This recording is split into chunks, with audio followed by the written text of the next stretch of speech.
Committee on Oversight and Investigations will come to order. Without objection, the chair is authorized to declare a recess of the subcommittee at any time. The subcommittee is meeting today to hear testimony on America First, U.S. leadership and national security. All in for the America 250, public-private partnerships supporting America's semiquincentennial on our public lands. Okay. Under Committee Rule 4F, any oral opening statements at the hearing are limited to the chairman and the ranking member. I therefore ask unanimous consent that all the other members' statements be made part of the hearing record if they are submitted in accordance with Committee Rule 3.0. Without objection, so ordered. I ask unanimous consent that the following members be allowed to sit and participate in today's hearing. This is amazing because we never get this kind of participation. So first is the gentleman from North Carolina, Mr. McDowell, the gentlewoman from Utah, Ms. Malloy, the gentleman from Virginia, Mr. Whitman, the gentleman from Iowa, Mr. Nunn, the gentlewoman from New Mexico, Ms. Stansberry, the gentlewoman from Oregon, Ms. Hoyle. I told you a whole bunch of these people.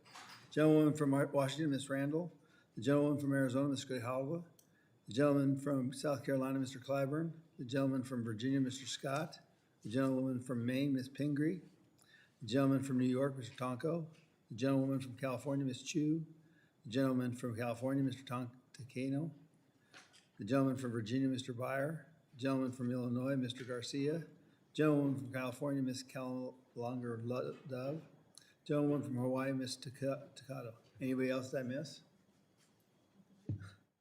Okay, without objection, so ordered. I now recognize myself for my initial statement. Good morning, everybody. Great seeing some shiny faces and smiling faces out there. I thank all our witnesses for being here today, especially for those who have dedicated their careers to helping make some of the most spectacular places in America even better. Today we are here not only to officially kick off the celebration of America's 250th birthday, but we're also here to talk about the enduring philanthropic work the foundations and nonprofit partners have done to make our public lands even greater over the decades. As we celebrate 250 years of America's history, it is important to note that yes, our federal tax dollars are hard at work in ensuring these places continue to tell the story of America's treasured spaces. But much of this work is supported by volunteers and generous donors, sometimes $1 at a time, others by large gifts, but either way, it creates a lasting legacy of a true American heritage we can all enjoy and be proud of. My home state of the great state of Arizona is home to some of our nation's most beautiful national parks, monuments, and recreation areas. From the Saguaro National Park in the Sonoran Desert, home to America's largest cacti, to Lake Powell and Antelope Canyon and the Glen Canyon National Recreation Area, and of course, one of the crown jewels of our national park system, the Grand Canyon, part of which is in my district. Arizona's public lands have been adored for generations and will continue to inspire Americans for years to come. The National Park Foundation has been an active supporter of Arizona's national parks and monuments, often in collaboration with local partners such as the Grand Canyon Conservancy. Projects these groups have completed include over 800 miles of trail restoration of Arizona's National Scenic Trail in the Grand Canyon, revegetation and rerouting of trails in Petrified Forest National Park, invasive species control and native plant restoration in the Glen Canyon National Recreation Area, and waste reduction and educational programs throughout Arizona's parks. I'm even working with industry partners right now to clarify an air management plan that would allow for additional economic development across the northern half of the state. 4 national forests in Arizona are currently working on one of the greatest collaborative efforts to restore the forests in the state. Through the collaboration of stakeholders, which includes groups like the National Forest Foundation and industry partners, the forest plans and carry out landscape scale restoration of ponderosa pine forests in northern Arizona while ensuring adequate management. As we approach this historic milestone of 250 years of Americans' independence, we have an opportunity to highlight the ways that our history is written into the soil of this nation and recognize the collaborative efforts over the years to preserve that history. In my district, I've seen how the rugged landscapes of the West reflects our nation's journey and how stewarding them is essential to continue to tell the story, American story for the next 250 years and then some. We cannot overlook the economic vitality of this anniversary we inject into the local communities surrounding these special places. As these celebrations continue, millions will travel not only to the events like this, but also to connect with nature and our shared cultural heritage. This means jobs for our constituents and vital support for small businesses that serve as the doorstep to our public lands and historical sites. This celebration requires significant preparation. This is not just patching cracks, but fortifying the stage for our nation's biggest birthday party to date. This work has been and is being done now, including upgrades to visitor centers and restoration of trails, campsites, and historical buildings to ensure accessibility to manage the surge in visitation we expect to see for American 250. The foundations and nonprofits testifying here today help foster the public-private partnerships that play a key role in conserving and maintaining the national treasures of our public lands and historical sites. These groups and the people who staff them live and work in the places which are visited by millions of people every year, and their work helps to build grassroots engagement in their communities to ensure that these places are well-maintained and beautiful for all who travel to see them. This anniversary will serve as a launch pad, cultivating and captivating the next generation of stewards who will be responsible for conserving and protecting our cultural spaces and federal lands for the centuries to come. Thank you for coming today, and I now recognize Ranking Member Dexter for her opening statement. Oh, I'm sorry. The Ranking Member of the full committee, Mr. Huffman from California, for his statement. Thank you, Mr. Chairman. So we've had 250 complicated years of the great democratic experiment of America, moments of unity, triumph, achievement, punctuated by less flattering things, mistakes, injustices, even atrocities. Our greatness, though, has always been our enduring aspiration to be more perfect, and that's what real patriotism is. But it requires being honest about the full complexity of our past and about what's happening right now under our watch. Here's the truth. This corrupt, dishonest White House is trying to use America's 250th milestone as a stage to promote an alternate reality. In Trump's fake America, the darker parts of our past are airbrushed out. The dire realities of this moment for democracy, for the rule of law, for immigrant communities, and millions of Americans struggling to keep up with the cost of living, all of that is obscured by gaslighting and declarations of a new golden age. Even the soaring achievement of our secular, enlightenment-based founding is obscured by a Christian nationalist fiction. Trump seems to think the truth doesn't matter, that Americans just want to be entertained, even if it's gaslighting. But anyone who falls for these gauzy lies, anyone who thinks our founders would approve of what Trump is doing to our country right now is deluding themselves.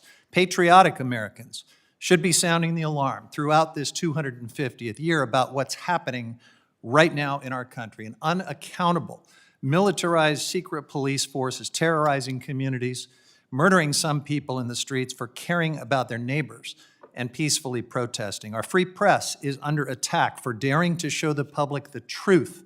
Actual history is getting whitewashed and censored from national parks and museums. Our democracy is teetering on the brink as a deeply unpopular president who knows he's going to lose a free and fair election proposes nationalizing elections. And all of you sit silently, even though you know what that means.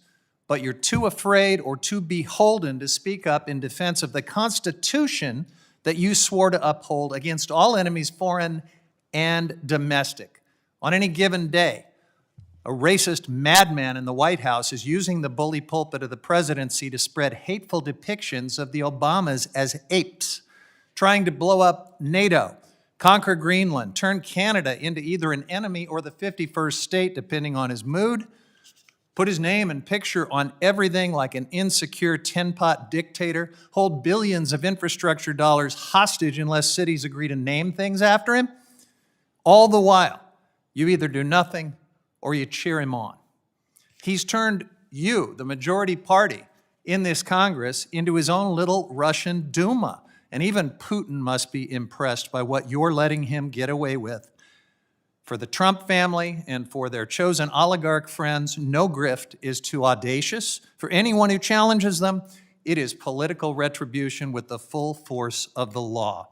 That's the reality in the 250th year since our founders declared independence from a tyrant. And with the Duma's enthusiastic blessing, Trump and his Freedom 250 party planners are working to obscure reality with a fake narrative. America 250 could have been an honest celebration. Trump didn't have control over the congressionally charted, nonpartisan organization leading the celebration. But like everything else, from the East Wing ballroom fiasco to the Board of Peace in Gaza, he figured out a way to make it transactional, to monetize it. And you, his little Duma, let him hijack the country's 250th anniversary and sell access, hide his donors, and rewrite history. You let him clean house and put loyalists on the board of the National Park Foundation, open the door to foreign dark money donors to buy influence with zero oversight. They are raising untold sums that Trump is bragging he's going to use for vanity projects like the 250-foot Arc de Trump, whatever that is. They've siphoned off $100 million of taxpayer money to bankroll propaganda as the administration replaces the real story of our history with a whitewashed fantasy. The horror of slavery, the Native American genocide, all that is out. Censorship and gauzy Christian nationalism, written by PragerU, is in. In Philadelphia, the birthplace of our nation, the Park Service has censored out historical references to slavery in the only memorial on federal land funded by Congress to honor enslaved individuals. That's not patriotism, it's cowardice. We should honor the 250th anniversary of America by telling the truth. And maybe if we did that, it would jar some of you folks into remembering the oath you swore to uphold for the Constitution against all enemies, foreign and domestic. I yield back. I thank the gentleman. I now recognize the chairman for the full committee, Mr. Westerman, for his 5 minutes. Thank you, Chairman Gosar, and thank you to the witnesses for being here today. It was on July the 3rd, 1776, that John Adams wrote a letter to his wife, Abigail, in which he said, "The second day of July, 1776, will be the most memorable epoch in the history of America.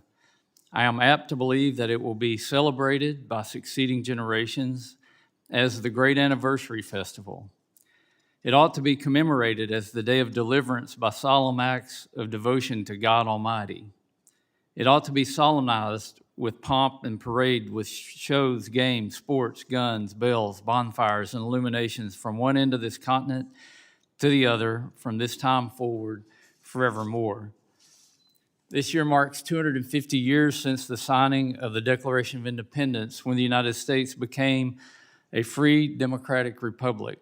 And with that, we can look back and see that President Adams had the foresight to predict what has become a time-honored tradition for our nation, even if he was off by 2 days, celebrating Independence Day. When we think about the 4th of July, it's not just about fireworks and apple pie, but also our rich shared history and all the breathtaking landscapes across our nation. America's public lands serve as a space where we not only recreate, but also learn about the histories that bring us together as a nation. Volunteers, nonprofits, and foundations are an essential part of maintaining these public spaces as we know them today. Understanding the immense potential of public-private partnerships at many points in our history, Congress had the foresight to charter organizations to supplement the work of federal agencies like the National Park Service and the Forest Service. In addition to the congressionally chartered organization, there are numerous nonprofits around the country, like the Friends of Hot Springs National Park in my hometown, who work tirelessly to support the natural and cultural resources of the park.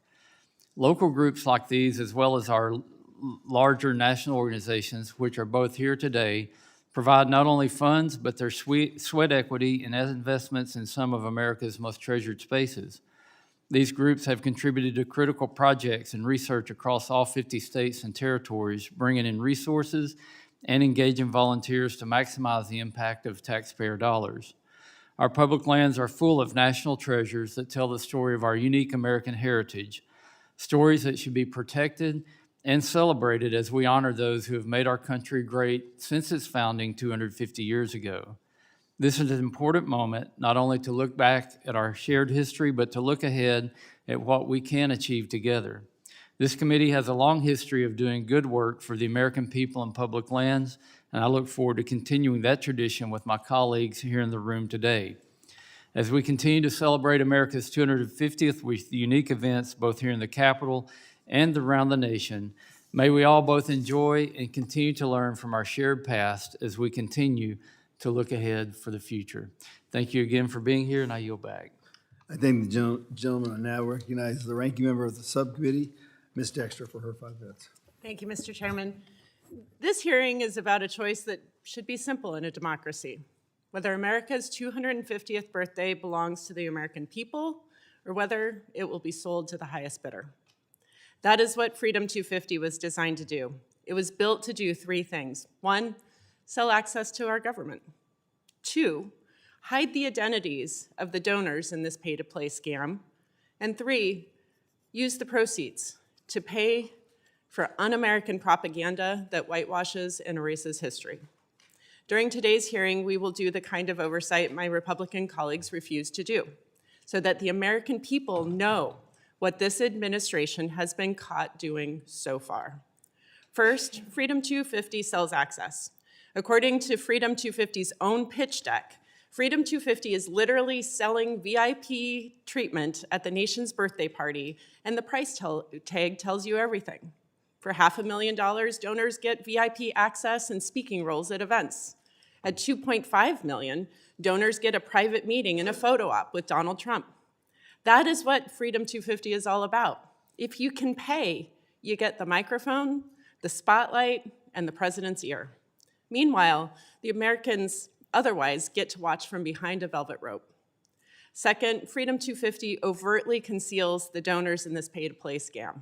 Freedom 250 was formed as a limited liability company, an LLC. That alone should set off alarms. An LLC is built for control and concealment, not public accountability. LLCs don't have to disclose donations. Since Freedom 250 has to pass its donations through the National Park Foundation, they are subject to NPF's disclosure requirements. But NPF's donor disclosure requirements were meant to facilitate donations to help specific projects in our national parks. They are not designed to handle donations when the president sells access to himself to fund vanity projects and to fund the whitewashing of history. The result is that donations can be made in secret. They can accept foreign money as long as it's labeled for the parks. This leaves us all guessing which one of Donald Trump's billionaire buddies and which foreign interests are buying access. When the source of money is hidden, we have no idea who is paying for Donald Trump's monument to himself, the 250-foot Arc de Triomphe, or Trump, and the Whitehouse ballroom, and even the Trump-branded golf course in Washington, D.C. Hiding the flow of money means we never get to know whether he is selling more than access to his donors. Third, Freedom 250 pays for propaganda. If you want to see what Freedom 250 is doing, all you have to do is look at the receipts. A federal award for more than $10 million is already funding 6 Freedom Trucks, which are rolling platforms carrying Freedom 250 programming nationwide. And this administration is not treating Freedom 250 like a private group on the sidelines. The Department of the Interior Secretary, Doug Burgum, has directed staff to treat Freedom 250 as the lead partner. Federal employees have even been told to use the Freedom 250 logo in their email signatures. Freedom 250 is also spending its money on pushing Christian nationalist propaganda. Just look at what Freedom 250 is promoting. It is planning events that turn public spaces like the National Mall into a stage for a religious rally branded as part of the national anniversary. Its own materials say our rights come not from the government, but from God, and even suggest worship night programming with scripture readings. The problem is not religion. Americans are free to worship as they choose. The problem is that the administration is using taxpayer funds to promote any religion at all, let alone one religion over others. This is dangerous because once you turn a nonpartisan celebration of the 250th birthday into a partisan dark money messaging machine, then it becomes easier, almost inevitable, to censor the parts of America's history that don't flatter the brand, to erase what is inconvenient, and to replace complex truth with simple propaganda. You stop telling the full truth about slavery. You downplay the forced removal of indigenous peoples. You strip climate change from the places where Americans go to learn real science. Freedom 250 doesn't celebrate the country, it censors it. Mr. Chairman, today, Democrats will address what Republicans won't. We'll talk about whitewashing of our history. We'll talk about signs of honoring enslaved individuals being ripped from the President's House National Park in Philadelphia. We'll talk about signs at the Grand Canyon being taken down because they mention the forced displacement of Native Americans. And we'll show the American people how Freedom 250 makes this possible. Thank you, Mr. Chair. I thank the gentleman. I'm now going to introduce our witnesses. First, we have Mr. Jeff Reinbold, President and CEO, National Park Foundation, Washington, D.C. Now, I'm going to get this one right now. Mr. Dieter Fenkart-Froeschl. Okay, President and CEO, National Forest Foundation, Missoula, Montana. Wow. For hillbilly like me, that's a pretty tough word. Mr. Jeff Trandahl, Executive Director and CEO, National Fish and Wildlife Foundation, Washington, D.C. Mr. Tim Whitehouse, Executive Director, Public Employees for Environmental Responsibility, Silver Springs, Maryland. Ms. Ling Thompson, CEO, Foundation for Americans' Public Lands, Washington, D.C. Ms. Emily Chiles, Director of Development, the Shenandoah National Park Trust, Charlottesville, Virginia. And Mr. Alan Spears, Director for the Cultural Resources and National Parks Conservation Association, Washington, D.C. Oh, I now will, and I'll leave the final witness to the gentleman from his district. I recognize the gentleman from Virginia, Mr. Whitman, for the next introduction. Well, thank you, Chairman Gosar. I have the distinct honor of introducing Will Glasco from Preservation, Virginia. Will has done a great job there. Chairman Gosar, I appreciate the opportunity. Preservation Virginia jointly ministers historic Jamestown in Virginia's 1st Congressional District, a treasure trove of history behind the foundation of this nation. And I'm grateful for Mr. Glasco and traveling all the way from the 1st District here today to reflect on the important aspects of remembering and promoting the history of this nation. So thank you again, Mr. Chairman. I yield back. Thank you, gentlemen. Let me remind the witnesses that under committee rules, you must limit your oral statement to 5 minutes, but your entire statement will appear in the record. To begin your testimony, please push the on button. You'll see, I missed it myself, and you'll see the green button go on, and that gives you a time about 4 minutes, and then it turns yellow. You start summarizing, and then when you see red, you got to cut it off. So I will ask you to wrap it up at that time. I now recognize Mr. Reinbold for his 5 minutes. You're on. Great. Good morning, Chairman Gosar, Ranking Member Dexter, members of the committee. My name is Jeff Reinbold. I am privileged to be the President and Chief Executive Officer of the National Park Foundation. Thank you for the opportunity to speak with you today about the role that the National Park Foundation plays in supporting our national parks and celebrating our nation's 250th anniversary. Our national parks are uniquely American. They embody the bold democratic ideals set down by our founders 250 years ago. Our nation's history is told through these parks and historic sites, making them central to this year's celebrations. But the parks are also a gift passed down to us by those who saw beyond their own time and took it upon themselves to help protect the most special places in our nation. To carry on this legacy, Congress created the National Park Foundation in 1967. We have served as the trusted nonprofit and philanthropic partner of the National Park Service under every presidential administration in Congress for nearly 60 years. Today, we generate charitable support and cultivate partnerships to create direct impact in parks, and that support is growing at an unprecedented rate.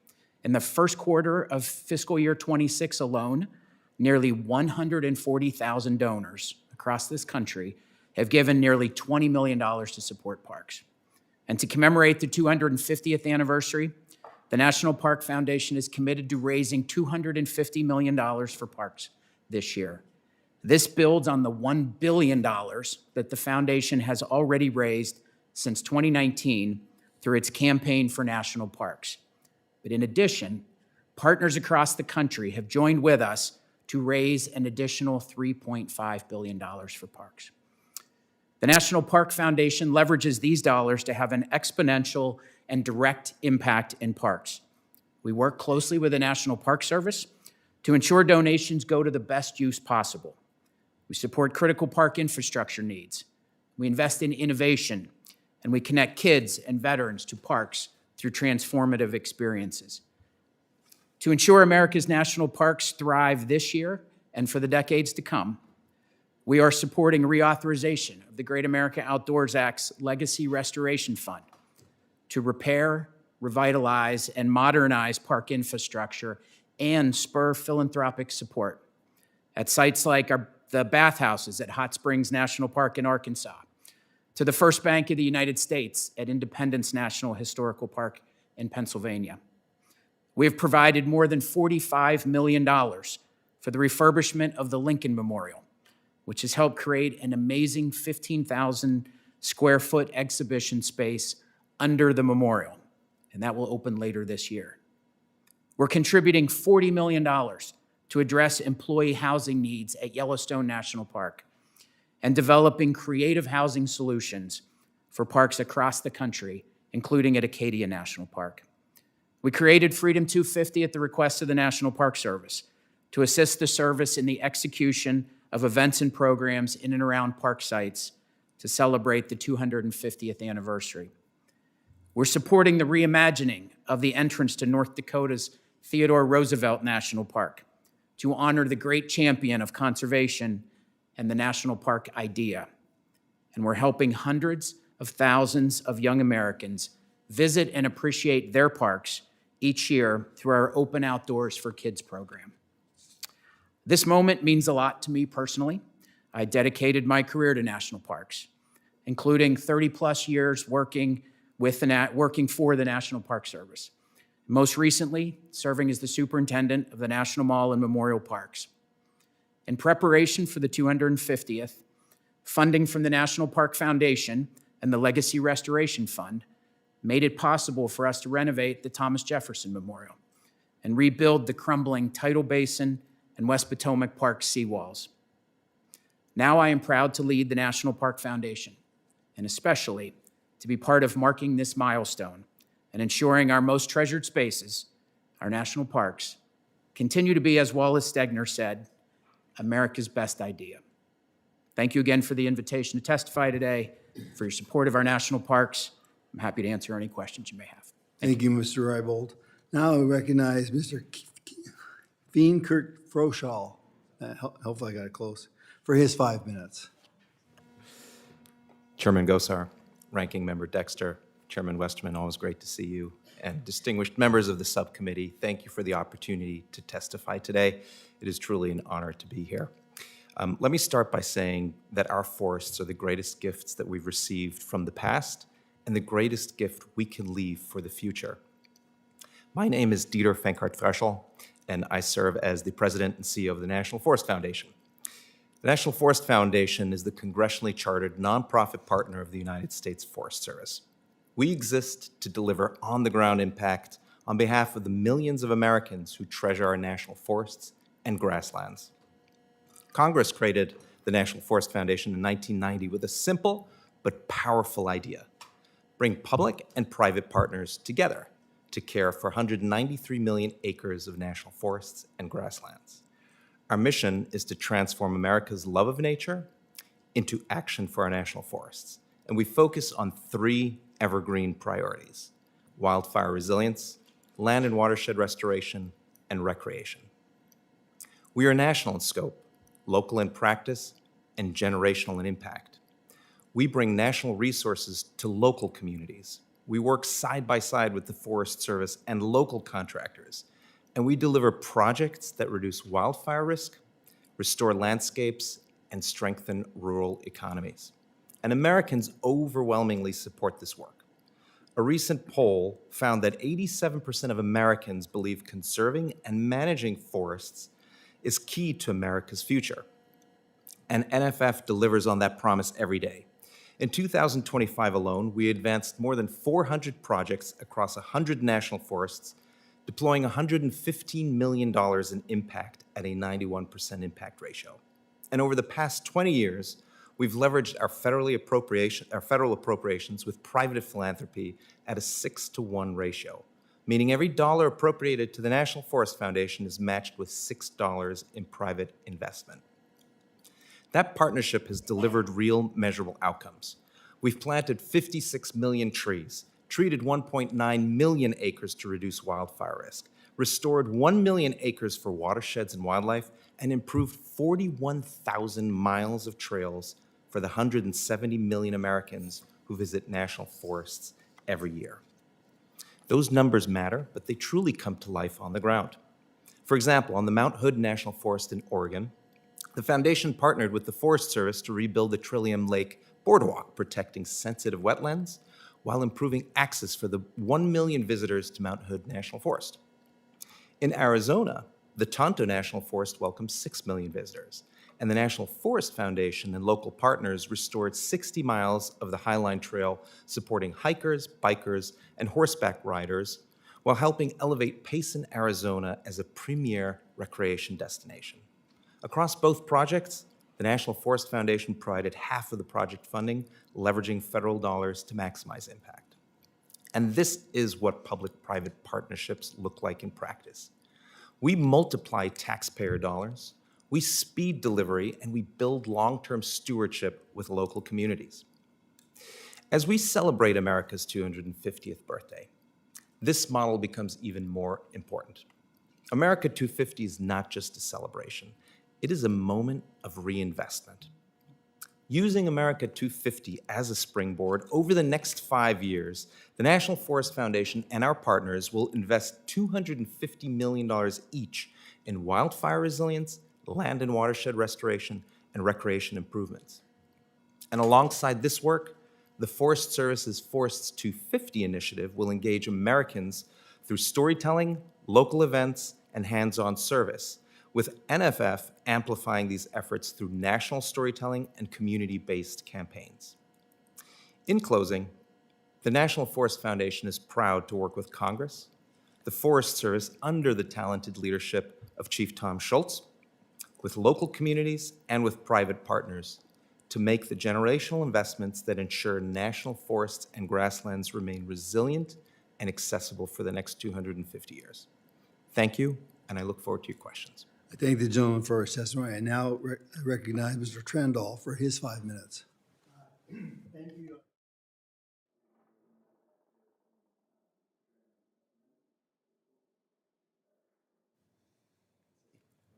Okay. Thank you, Mr. Chairman, and Chairman Westerman and Ms. Dexter, for the opportunity to testify on the National Fish and Wildlife Foundation's role in advancing public-private partnerships to convene America's land, or to conserve America's lands and waters. I appreciate the opportunity to be here today and respect the work of the committee in stewarding our nation's natural resources and wildlife. As our nation approaches its 250th anniversary, this milestone invites reflection on our shared responsibility to steward the landscapes that define our national identity, support our economy, and sustain our communities. Public-private partnerships are essential to that stewardship, and NFWF was created by Congress to help make those partnerships effective, transparent, and impactful. The National Fish and Wildlife Foundation is an independent, congressionally chartered nonprofit established in 1984 with a clear mandate to work with the public and private partners to advance practical, voluntary conservation solutions. NFWF was created in 1984 at a time very similar to today, as we manage reductions in workforce, reductions in federal spending, and efforts to recreate the way many things are done in the federal government. The idea was to create public-private partnerships between the federal government and philanthropy to expand conservation work by creating NFWF. Since our founding, NFWF has invested $12 billion in conservation across the country in nearly 24,000 projects. In the last year alone, NFWF has awarded $590 million in grants, leveraged by more than $325 million in matching funds to generate more than $925 million in total conservation impact, a result that then creates more than 60,000 jobs across America. We purposely do this work quietly, but also while highlighting our funders, grantees, and the communities where we work. To us, it's not about getting credit, but the idea of getting on-the-ground conservation done. By leveraging non-federal investment and supporting locally driven solutions, NIFWIF helps ensure conservation remains cost-effective, durable, measurable, and broadly supported by communities and stakeholders. Today, NIFWIF works with 13 federal partners and more than 65 corporations and philanthropic partners, funding projects in all 50 states, the District of Columbia, Puerto Rico, and the U.S. territories. Since 1984, NIFWIF has supported voluntary collaborative conservation across public and private lands managed by federal agencies, states, tribes, local governments, nonprofits, and private landowners. Our grants complement federal agency missions by restoring habitats, supporting species recovery, strengthening watersheds, and managing for wildlife, drought, and natural disasters. This collaborative approach reflects a core principle of America's conservation legacy. Enduring success depends on shared investment, voluntary participation, and respect for the people who live and work on these lands. NIFWIF's programs illustrate how pooling federal and private resources can achieve conservation outcomes at scale. Examples of programs that we run: the Western Big Game Seasonal Habitat and Migration Corridors that supports voluntary actions to protect, restore migration corridors and seasonal habitats for elk, mule deer, pronghorn, and other species. The program addresses habitat fragmentation, invasive species, and barriers to wildlife movement on public lands. Projects include rangelands restoration and wildlife-friendly fencing on BLM and Forest Service lands. Similarly, the Great Plains program that we run advances conservation across the nation's most iconic grasslands landscape through partnerships with the federal agencies, tribes, ranchers, and local communities as well.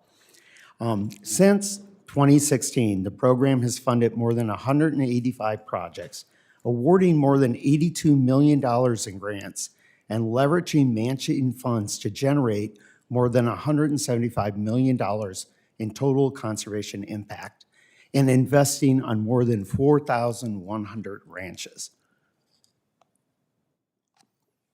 Projects have restored and protected tens of thousands of acres of prairie habitat, improved habitat connectivity, and supported conservation easements to keep working lands productive while benefiting wildlife and rural economies. NIFWIF supports conservation on the National Wildlife Refuge System as well, in conjunction with the Fish and Wildlife Service. Over the past 2 decades, NIFWIF has awarded more than $99 million, matched by an additional $60 million in non-federal funds to support habitat restoration, non-federal community engagement, and visitor services on refuges nationwide. These investments enhance habitat, expand educational opportunities, and strengthen public access to the refuges. Can we wrap this up, please?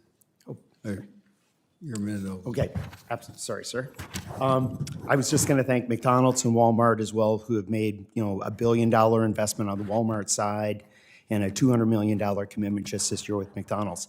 I just want to say the 250th anniversary gives us a very, very unique opportunity to really reinforce what all of us here at the table do, which is to sounds bring good. private investment. I appreciate the gentleman for his, now I recognize Mr. Whitehouse for his testimony.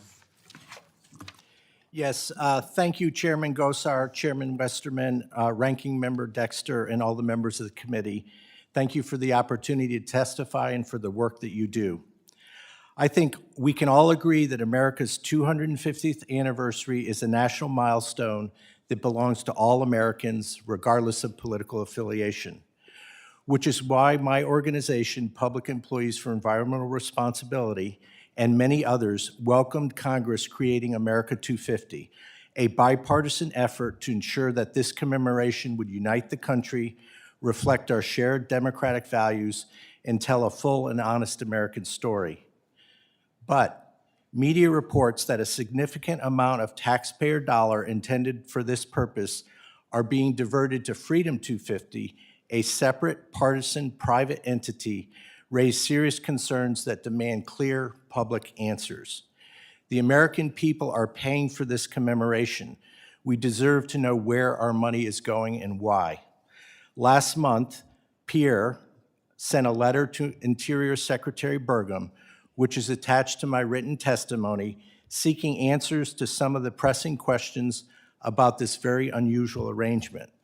Specifically, we asked Secretary Burgum to disclose how a reported $100 million in taxpayer funds is or was diverted from America 250 to Freedom 250, and how those funds are being used.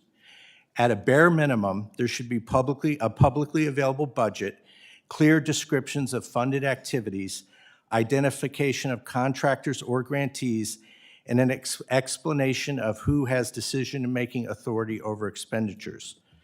Second, we asked the department to clarify whether Freedom 250 is raising private funds in addition to receiving taxpayer dollars. If so, the sources of those funds, the amounts raised, and the rules governing their use must be publicly disclosed to prevent conflicts of interest or undue political influence over a national civic commemoration. Lastly, we asked about the role of the National Park Foundation in relation to Freedom 250, and specifically if National Park Foundation funds, staff time, or other in-kind resources are being used to support Freedom 250. If so, the department should disclose how those contributions are accounted for, whether they are formally approved by the foundation's board, and how they align with congressionally chartered foundation's charitable mission to support the National Park Service. Staff and in-kind support represent real costs to the public and must be treated with the same transparency as direct expenditures. Taken together, we believe these issues raise serious concerns about oversight, accountability, and adherence to congressional intent. The Department of the Interior has the ability to resolve these questions by releasing a full accounting of the funding, disclosing fundraising activities, and clarifying institutional roles, ensuring public employees are not being used to promote a private enterprise or explaining how current actions align with the law. To date, the department has failed to do so. And since we sent our letter, more troubling information about Freedom 250 has come to light. A report this weekend in the New York Times showed that Freedom 250 is crafting bespoke packages for sponsors. Sponsorship tiers begin at $500,000, including VIP events, access to speaking roles at the National 4th of July celebration. For $2.5 million and up, sponsors get a photo opportunity with President Trump at a private Freedom 250 reception. Another press report indicates that corporations with links to the president or his inner circle, including UFC, Palantir, Oracle, Amazon, Coinbase, have already signed up as sponsors. And last month, the CEO of Freedom 250 traveled to Davos, Switzerland, and solicited foreign donations to Freedom 250. We still do not have anywhere near a complete picture of who is funding Freedom 250, what access or perks or political favors they are getting for their funding, or how the money being raised is spent. Nor do we know if public employees are being used to bolster privately funded activities. We hope the Department of the Interior and entities throughout the government will reverse course and offer a full accounting of how taxpayer funds are being used, as well as full transparency for any and all private funds that are commingled with our tax dollars. And we hope that Congress will continue its oversight role and ensure all activities around the 250th anniversary are in line with congressional intent. Thank you again for the opportunity to appear before the subcommittee, and I look forward to answering the questions you have. Thank you. I thank the gentleman for his testimony and now recognize Ms. Thompson for her 5 minutes. Great, thank you. Chairman Westerman, Chairman Gosar, Ranking Member Dexter, and members of the subcommittee. I have the distinct honor of joining you today as the newest congressionally chartered foundation. The Foundation for America's Public Lands was established in 2017 to be the congressionally chartered charitable foundation for the Bureau of Land Management. I was brought on in October of 2023 to be the first CEO and the first employee for this organization. I actually join you from Grand Junction, Colorado, my home, where I live with my husband, Tim. We get out every day to mountain bike, hunt, and fish the great lands that make up that community. The foundation works hand in hand with the Bureau of Land Management, local communities, and other stakeholders to increase support and inspire more people to connect with the outdoors. In a nutshell, our job is to be faster, more effective, and bring much-needed resources to the table in ways that the government cannot. And it's about time. I often say that the Bureau of Land Management is an underestimated national powerhouse. It spans 245 million acres of land and covers 700 million acres of subsurface minerals. And these places are powerful economic drivers for our country. They support jobs and create opportunities in rural communities across our great nation. They're also where Americans are able to leave the crowds behind and experience the great outdoors. And they have a chance to get to know the country's rich history and culture. On any given day on BLM, you can get outside and ride your bike. You can hike with your families in the near country, next to a bathroom, or in the back country. You can go fishing or rafting on one of the nation's iconic rivers. You're able to go target shooting. You can see a wild horse. You can camp in the wilderness. You can get out on your off-highway vehicle. You can go hunting for big game. The BLM offers it all. And these are places that are more than just destinations on a map.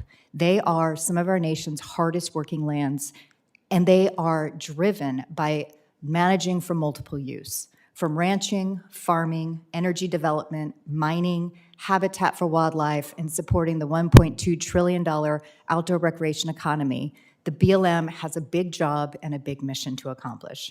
But pressure on our public lands is growing. We see drought, fire, and invasive species that are threatening ranchers, industries, communities, and the $1.2 trillion outdoor recreation economy that depends on these public lands, Public lands bring us together, and we know that Americans love their public lands, and they expect government to appropriately manage them. But as we know, government is challenged to fund all of the important work that the BLM needs to get done. The BLM alone has a $6 billion deferred maintenance backlog. And this is where the power of public-private partnerships can make a real difference. Thanks to the support of the Foundation's Board of Directors, our National Leadership Council, and our partners, the Foundation has been able to deploy in our first 2 years of grant-making $11.5 million of funding towards 50 projects across the lands BLM manages that advance recreation access, improve rangeland health, and encourage shared stewardship and volunteerism in ways that really matter. These projects are backed by really incredible local leaders who are making their communities better and making our public lands and waters healthier. But what has stood in the way of them being more effective is bringing the right partners and the right resources to the table.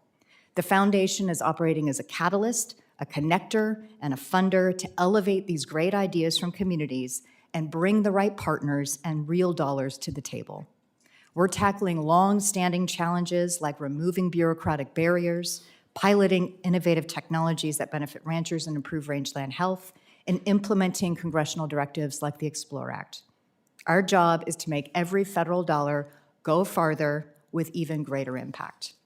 At this early point, our mission is already attracting strong attention from corporate partners and philanthropic community, but we now need Congress's help to keep our momentum going. I appreciate Congressman Blake Moore and Joe Neguse for introducing H.R. 4044, the Foundation for America's Public Lands Reauthorization Act, which will allow us to keep operating at the scale of effectiveness that Congress envisioned. I look forward to continuing to work with you all to enact that important priority. Public-private partnerships are the bedrock of our work. This work has never been more important as we look back on all that the nation has accomplished and we look ahead to our 250th anniversary. Thank you, and I look forward to your questions. I thank the gentlewoman for her testimony and now recognize Ms. Chiles for her 5 minutes. Chairman, Ranking Member, and members of the committee, thank you for the opportunity to testify today. My name is Emily Chiles. I am here on behalf of the Shenandoah National Park Trust, the official philanthropic partner of Shenandoah National Park. Since our founding in 2007, the Shenandoah National Park Trust has provided more than $8 million in philanthropic support to Shenandoah National Park. That support helps protect natural resources, improve visitor access and safety, strengthen education and interpretation, and preserve the park's cultural and historic assets. Like nonprofit partners across the country, we do not exist to replace federal funding. We exist to be a force multiplier, ensuring that public investment can have a greater impact. Last year alone, more than 1,600 donors contributed over $2 million in support to Shenandoah. Of that total, the trust awarded more than $1.4 million directly to park projects and programs, translating generosity into tangible outcomes for visitors and surrounding communities that rely on Shenandoah for their livelihood. The Shenandoah National Park, like many public lands, continues to experience increasing visitation, drawing millions of visitors each year. As our country approaches the 250th anniversary of its founding, that demand is expected to grow even further.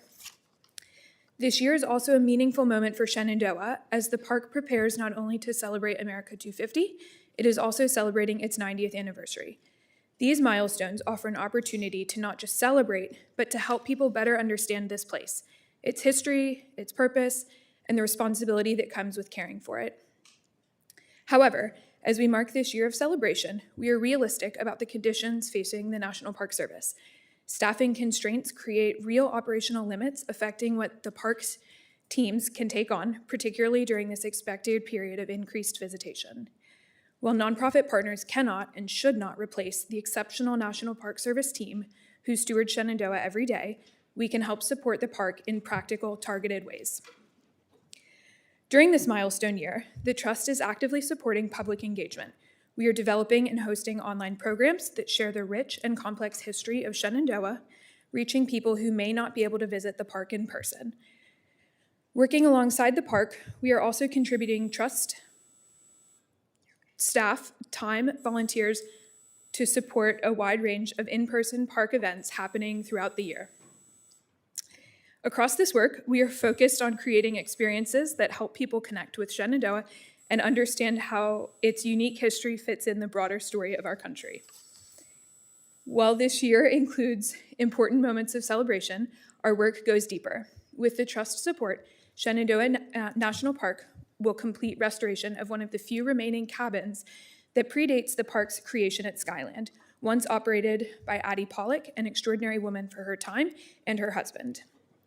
Protecting this structure preserves an irreplaceable piece of the park's history and helps visitors better understand the early era of automobile tourism, mountain retreat culture, and how the park evolved.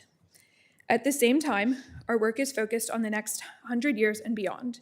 We are ensuring that annually more than 15,000 young people experience Shenandoah as a living classroom and a pathway into conservation and land management careers, building skills, connection, and a lasting sense of stewardship. We are investing in the health of Shenandoah's forests by supporting efforts to address invasive species, stream restoration, and to overall strengthen the ecological resilience, work that protects wildlife habitat, drinking water for the local communities, and the visitor experience. Additionally, we are working with park leadership on a vision for accessibility that reflects how people experience parks today and in the future, including the thoughtful development of multiple accessible trail opportunities.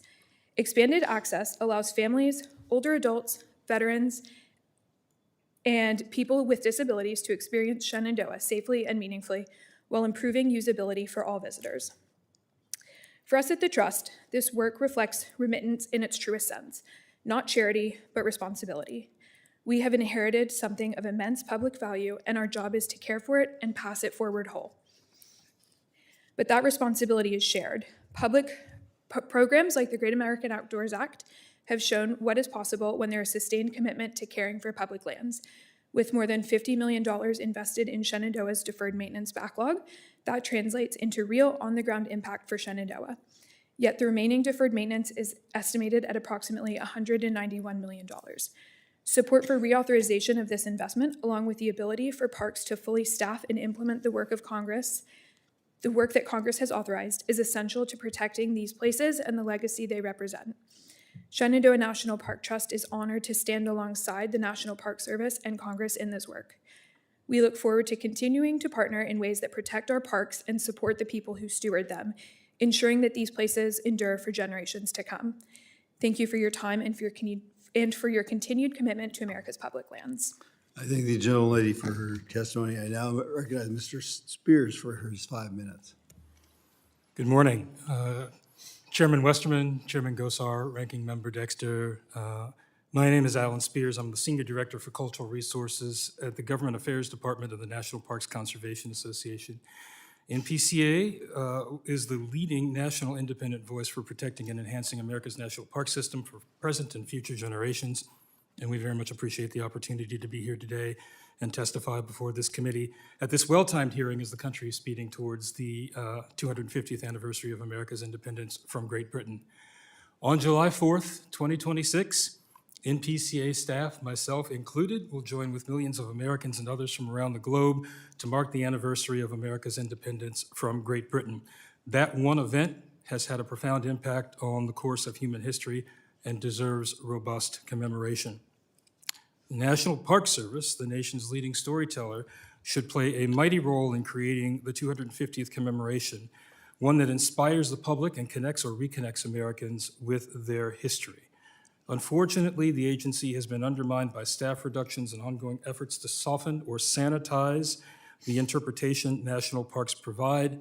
Strong public-private partnerships will help, but they will not fully make up for or resolve these shortcomings and challenges. In the year 2025 alone, the National Park Service lost 25% of its permanent workforce. It's about 4,000 people. Many were career professionals with deep experience in cultural resource management, ethnography, museum collections, and history. At the very moment that this country most needs these experts to enhance public understanding of our shared national narrative, they have left the service due to mass layoffs, government efficiencies, and deferred resignations. A federal hiring freeze has further restricted the ability of the Park Service and other federal agencies from filling critical positions, and the morale of the staff that are left is subterranean.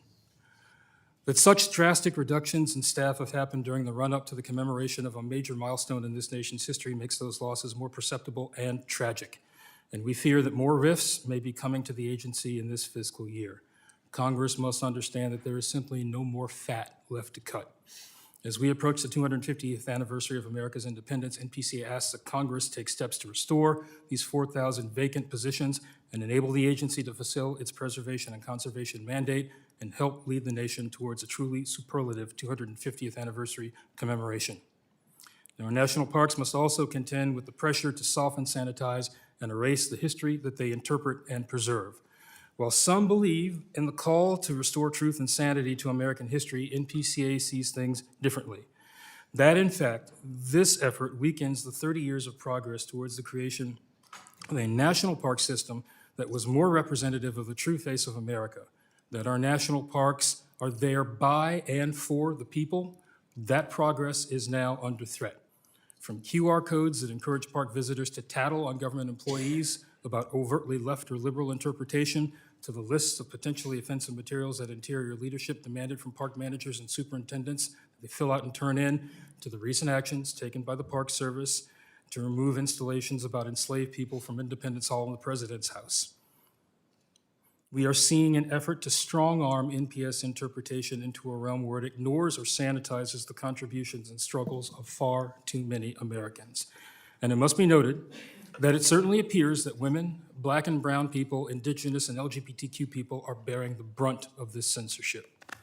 It is the grave concern of the National Parks Conservation Association that the National Park Service is distorting the telling of accurate, inclusive, and truthful history, that this will adversely impact the ability of the agency to connect with some Americans, far too many, we fear, who will choose to disassociate from their national parks and their history and this great anniversary.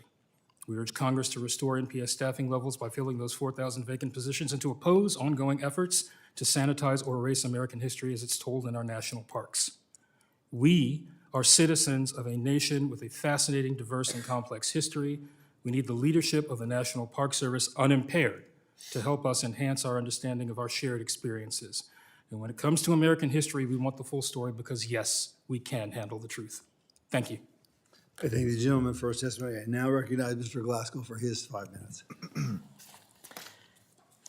Mr. Chair and members of the committee, it's truly an honor to be here today. I'm Will Glasco, the CEO of Preservation Virginia, the nation's oldest statewide historic preservation nonprofit.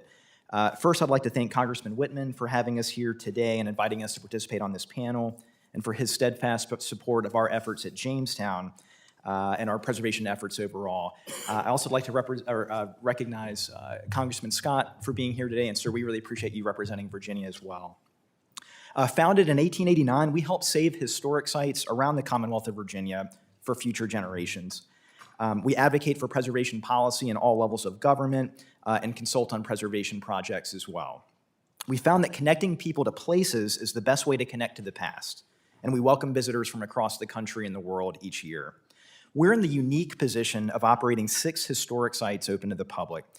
Those include Scotchtown, the home of Patrick Henry, where he wrote his famous Give Me Liberty speech, the John Marshall House, where Chief Justice Marshall cemented the judiciary as the third and equal branch of government, Smith's Fort, which was a location of a farm that was purchased by formerly enslaved individuals during Reconstruction, Bacon's Castle, the nation's oldest brick house, built in 1665, the Cape Henry Lighthouse, which was the first federal works project after the ratification of the Constitution, and Jamestown, where it all began in 1607.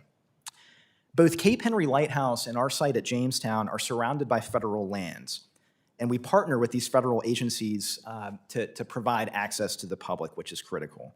We're always looking for additional opportunities to enhance our cooperation with our federal partners to advance this shared mission. Jamestown was one of the first sites that we acquired back in 1893. And since we launched our Jamestown Rediscovery Archaeological Project in 1994, our world-renowned team has uncovered over 5 million artifacts from around the site. We share this information relating to the founding of the United States with the broader public. We maintain a unique partnership with the National Park Service to allow guests to visit our 25 acres in the heart of Jamestown Island, and are surrounded by about 1,500 acres, which are stewarded by our friends at the National Park Service. We share facilities, research, and public programs together. Old Cape Henry Lighthouse in Virginia Beach was acquired by us from the federal government by an act of Congress in 1930, so we appreciate that. At the entrance to the Chesapeake Bay, our lighthouse is on Joint Expeditionary Base Little Creek Fort Story. Through a partnership with the military, the City of Virginia Beach, and Preservation Virginia, guests are allowed access to this lighthouse through a shuttle bus system following a security screening. We also provide special events and programs for military families and provide outreach to local schools.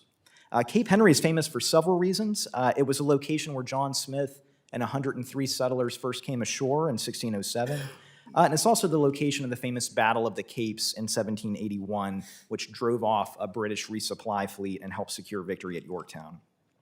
At Jamestown, we're grateful for an America 250 Semiquincentennial grant to help preserve and interpret the original State House on Jamestown Island. After the capital was moved to Williamsburg in 1699, the State House fell into disrepair, but we're preserving this site to commemorate the first representative governing body in North America. In our case, we have another significant anniversary to commemorate this year. 2026 also marks the 350th anniversary of Bacon's Rebellion, which some have called the First American Revolution. To commemorate these two anniversaries, we're partnering with local institutions like Virginia Humanities, the College of William and Mary, and the Jamestown-Yorktown Foundation. We're also grateful for the partnership of several federally recognized Native American tribes in Virginia, including the Pamunkey Indian Tribe, Rappahannock Indian Tribe, and Nottoway Indian Tribe. Strategic partnerships with other organizations help spread the weight of costs and elevate these programs through coordinated marketing campaigns. Financially, we're a three-legged stool. Our budget is made up of donations, earned income through ticket sales, and an endowment, which we continue to grow. We do rely heavily on private fundraising. We also partner closely with Virginia's official State Historic Preservation Office, the Department of Historic Resources. Through the National Historic Preservation Act of 1966, each state is mandated to carry out initiatives like the Section 106 review process and reviews of nominations to the National Register of Historic Places. We assist the department in their work, as 20% of their budget does come from the federal government through the Historic Preservation Fund. And quickly, I'd like to touch on the Historic Preservation Fund is the federal government's main vehicle for supporting preservation work. It's absolutely critical. In addition to help fund state historic preservation offices, it also helps with grant programs like Save America's Treasures. With Preservation Virginia, we're not just educating at one museum or even at one locality. We cover the entire state, the state where it all began. Thank you so much. I thank the gentleman for their testimony. I thank all the panelists for your testimony. I'm now going to recognize members for their questions. I'm going to recognize the gentleman from Virginia, Mr. For your questions. Thank you, Mr. Chairman. I appreciate that. Thank all of our panelists today. Great overview of the great opportunity we have here with America 250.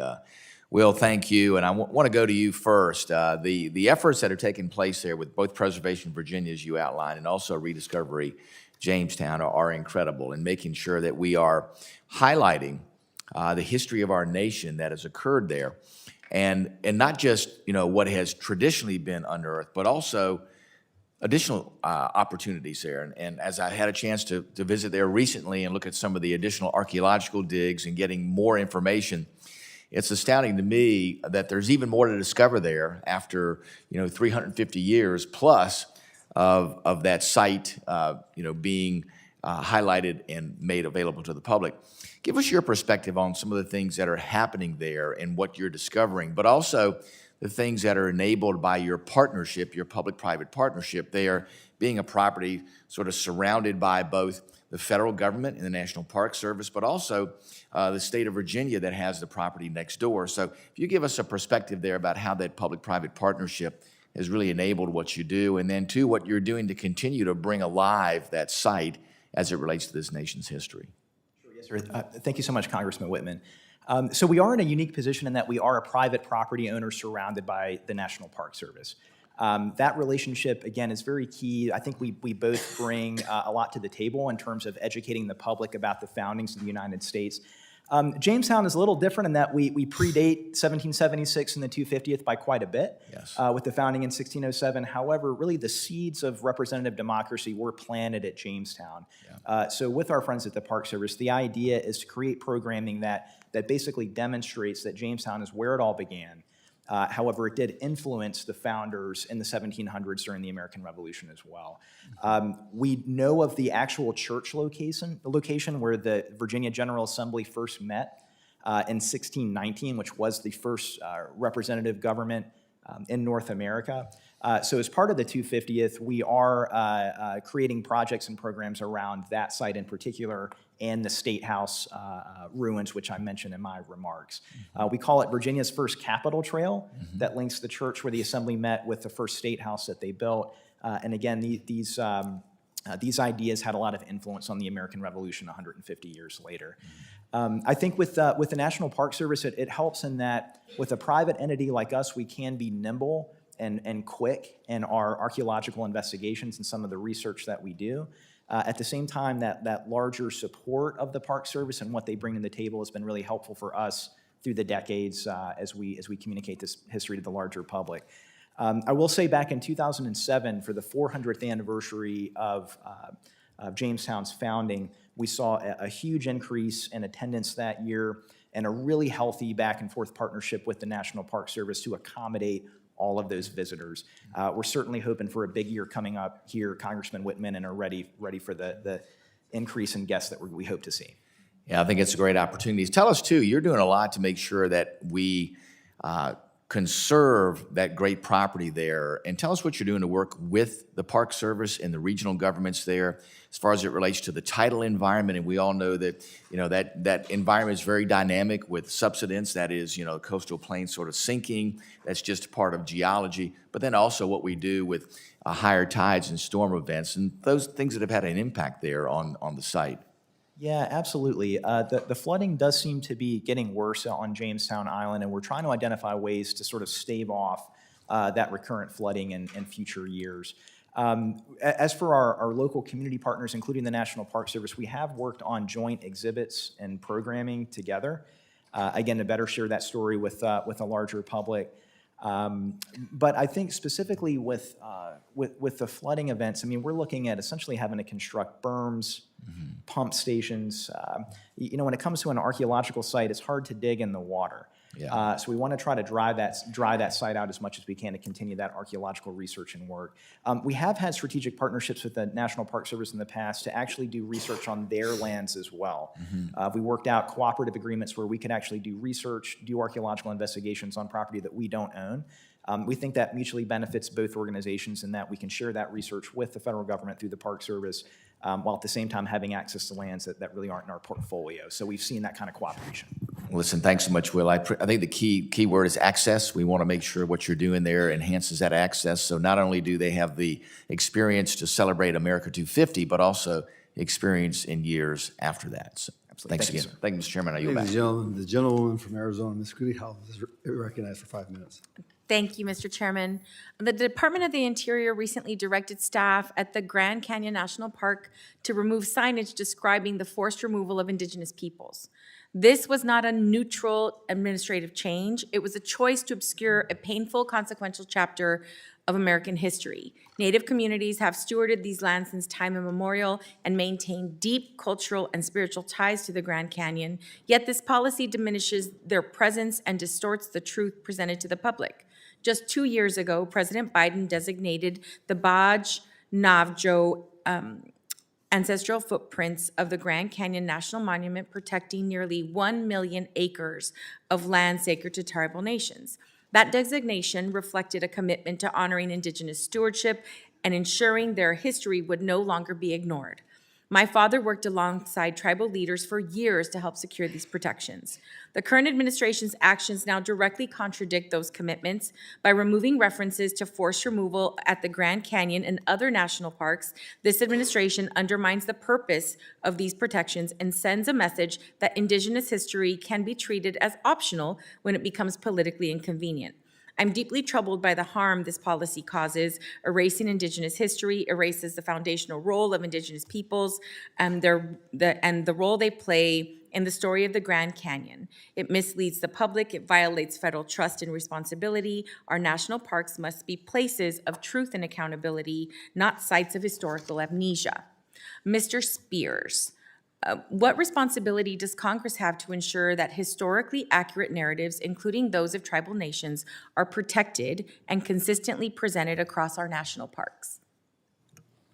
Congresswoman, thank you for the question. I think that Congress has a big role to play in terms of helping the Park Service to get to a point where they can tell the truth without fear of retribution from the administration or from politically appointed leaders that are in the administration right now. You know very well that many of our national parks sit on tribal homelands and ancestral territory. So long before they were national parks, they were someone's home. And I think what we've seen over the last 30 years is the National Park Service and other federal land management agencies and some of the agencies that are represented here working to develop reciprocal, respectful relations with tribes and indigenous people to help tell those stories and to daylight that history. So what we're seeing right now is especially tragic because it's taking that progress that's been made over the last 30 years, as imperfect as it was, as unfinished as it was, and throwing it out the window. Yeah. Thank you. Mr. Reinbold, will you commit to providing this committee a list of all donors, of all donors routed through NPF and the amount they donated and update it weekly?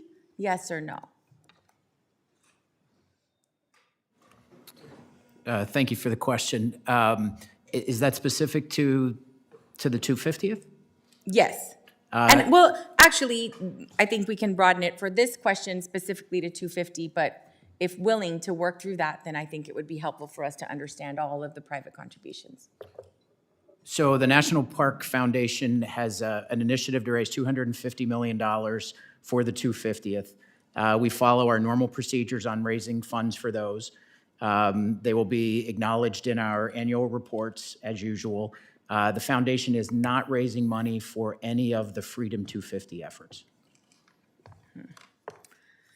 And so one follow-up question, Mr. Spears. The National Park Service is entrusted to preserve and present the full American story. In your view, does the removal of Indigenous history from park interpretation and signage undermine the integrity and credibility of the National Park Service? It does substantially, and I would just like to add that it is not our colleagues in the National Park Service that are responsible for this, it's leadership. So I imagine that many people who are taking down signs on a regular basis, unfortunately at this point in time, are then going into their offices or their back rooms and crying. Thank you. Thank you. I yield back. I thank the gentlewoman. The gentlewoman from Utah, Ms. Malloy, is recognized for her 5 minutes. Thank you. I want to thank all of our panelists for being here. I'm really excited about America's 250th birthday coming up on July 4th. And if you followed any of my social media, you know that. And if you don't follow it, you should.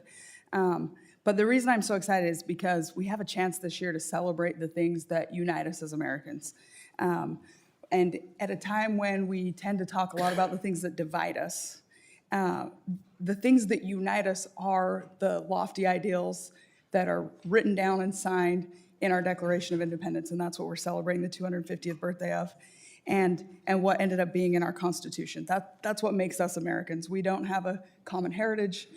We don't have a shared religion. We're scattered over a large continent. And some of my ancestors came here on the Mayflower. On the other side of my family, some of my ancestors were already here when the Mayflower landed. The rest of them made their way here over the years. And those are the kind of stories I hope we're hearing through America 250. But I hope we're also taking the time this year to celebrate, those of us that are here, how we connect with our history, how we plan for our future, and what it means to us to be Americans. So, Mr. Reinbold, I introduced the STARS Act. It's H.R. 4285. It's passed the House. It's pending in the Senate. And it would waive entrance fees and recreation fees across the Park Service, BLM, Fish and Wildlife, Bureau of Rec, and Forest Service sites on September 17th of this year, on Constitution Day, to give Americans a chance to go connect with our history, our land, to get out and be part of what is America. How is NPF preparing to leverage that fee-free day to drive engagement, support the national parks, and get people out taking advantage of this opportunity? Great, thank you for the question and for taking the initiative on that. The National Park Foundation works incredibly closely with the National Park Service to find out what are the ways that we can take opportunities like that to encourage more people to come and also to support their parks. Fortunately, we have a partnership with over 400 nonprofit groups on the ground, some nationally, to amplify that locally. My colleague from the Shenandoah National Park Trust is here. That's where a lot of this work happens. And one of the things that the foundation does is raise money nationally, so we can move it to parks and their partners on the ground to expand programming, do special activities around those days. Okay, thank you. Ms. Thompson, FAPL's mission focuses on connecting people to public lands today and for generations to come, which I really appreciate. How are you using America 250 to reach people who don't already know that and strengthen the public's connection to our lands and our shared heritage? Thank you for the question, Congresswoman. I consider every single opportunity that we have to move money to much-needed communities, to invest in their public lands and bring their vision to life is our opportunity to tell the story and to really help them connect to their public lands. I'm pleased that we've gotten $11.5 million and 50 projects out in our first 2 years. We're looking forward to going much farther as we have more time and more partnerships developed. And thank you for the projects you're doing in my part of the country. With that, I will yield back.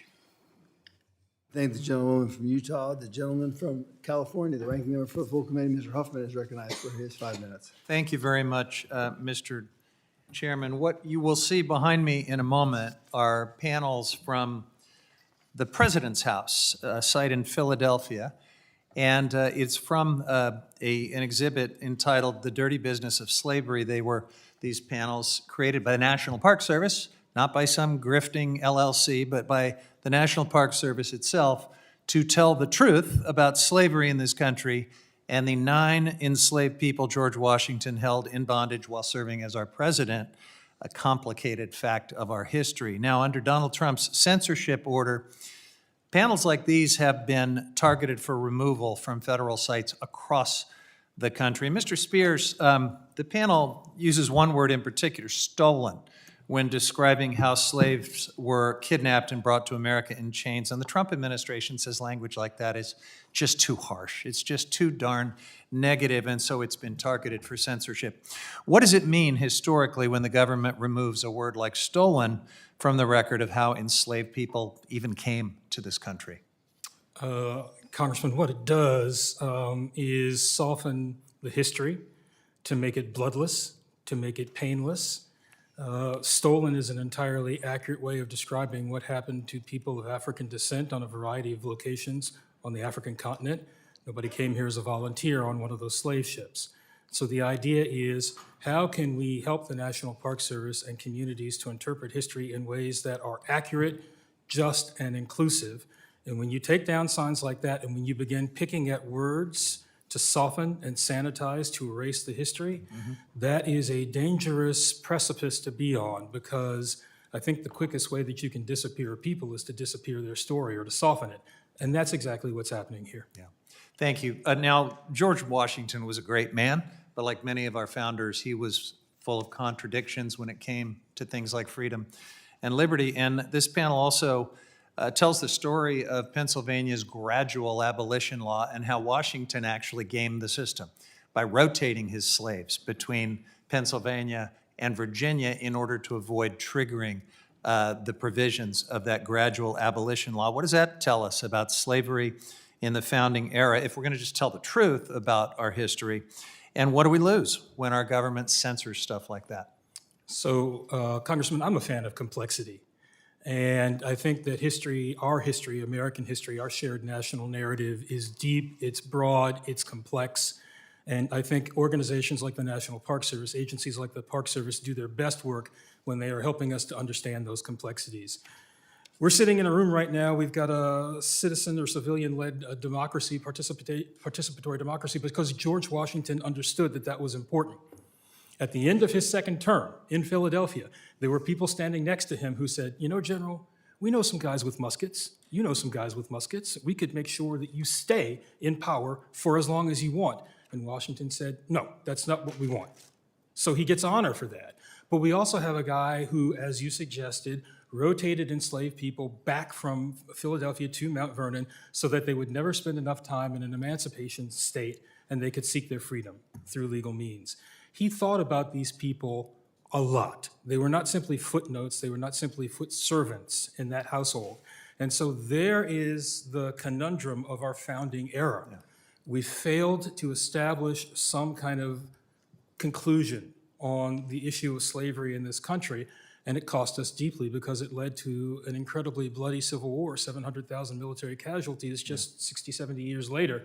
And I think it points to the complexity of our history.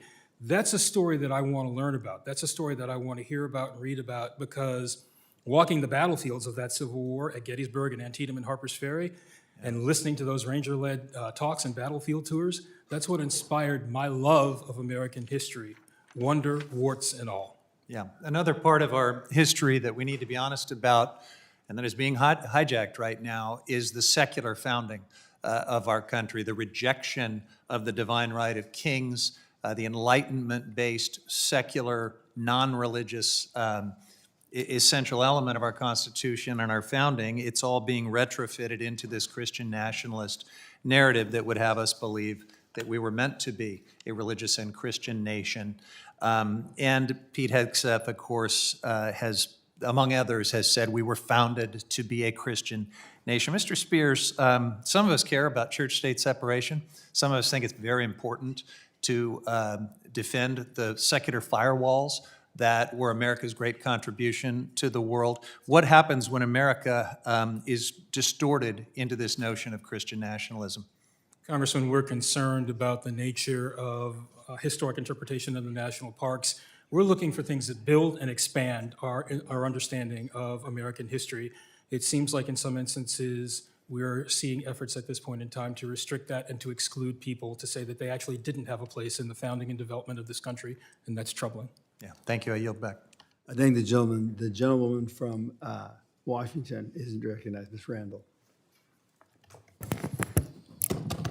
Thank you so much, Mr. Chair. My district's in the northwest corner of Washington State, and last summer I visited the Bainbridge Island Japanese American Exclusion Memorial in my district, which stands as a reminder of the dark period when fear and prejudice overcame our nation's ideals. And it is striking to visit that memorial now in this era. On March 30th, 1942, 227 men, women, and children were forcibly removed from their homes, rounded up by U.S. Army soldiers with rifles fixed with bayonets, and 2/3 of them were American citizens. This memorial was established after intense community advocacy to honor those who endured immeasurable suffering. Many of the organizers were children who were detained under that administration. The motto and the mission of the memorial is Nidoto Nayoni, which translates to "let it not happen again."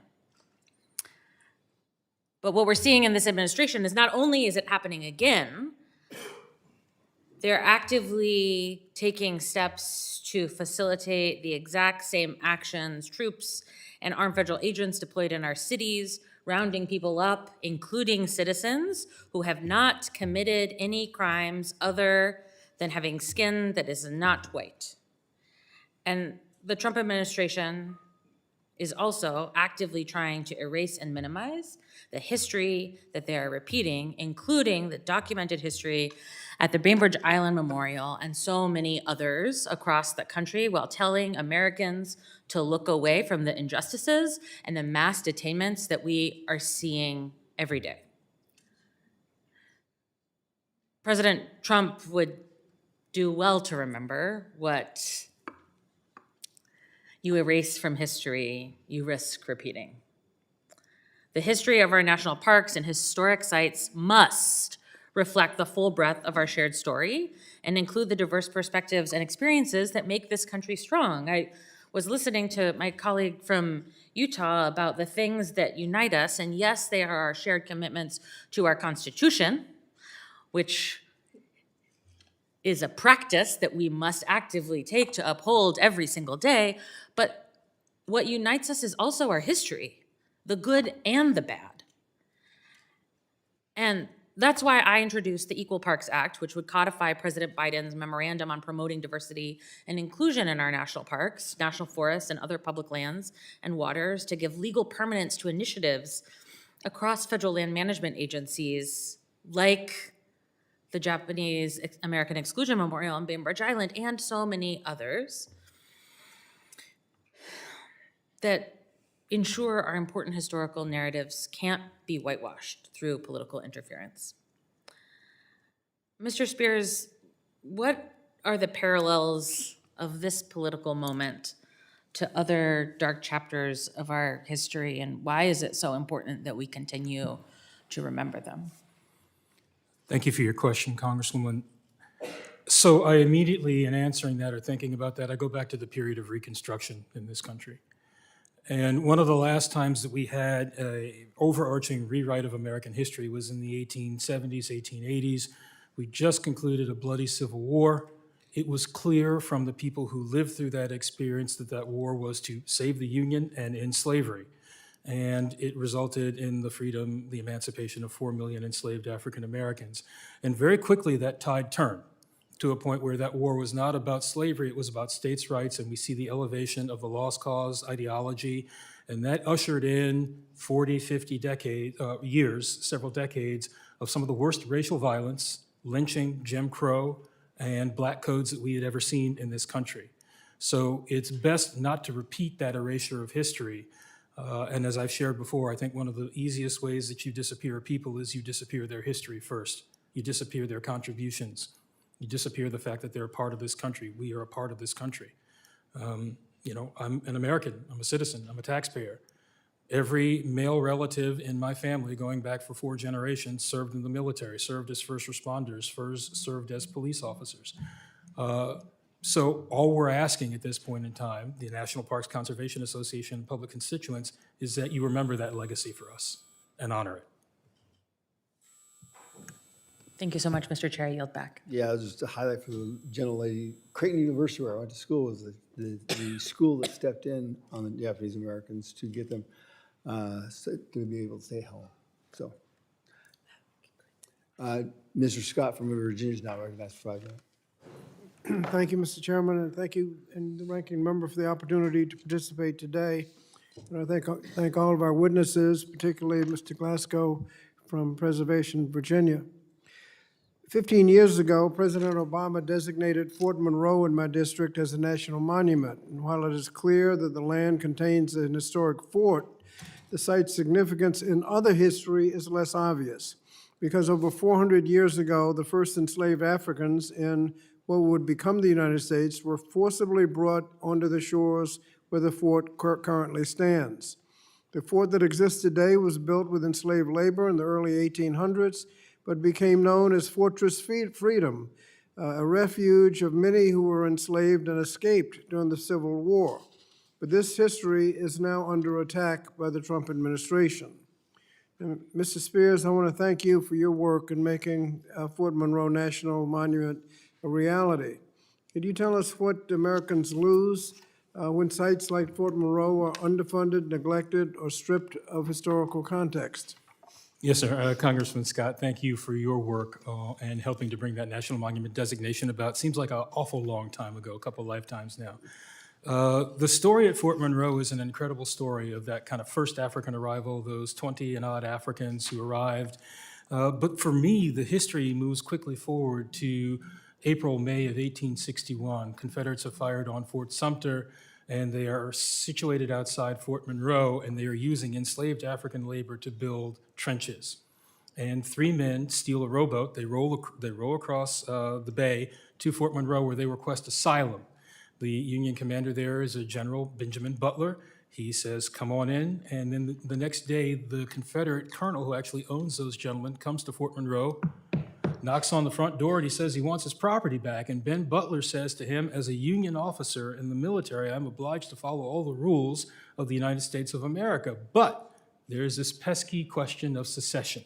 And you all no longer consider yourselves to be citizens of the United States of America. So I'm going to keep these men. I'm going to put them to work for paid labor for the United States. So they're not digging trenches that you can put your guns in so you can shoot and kill my men.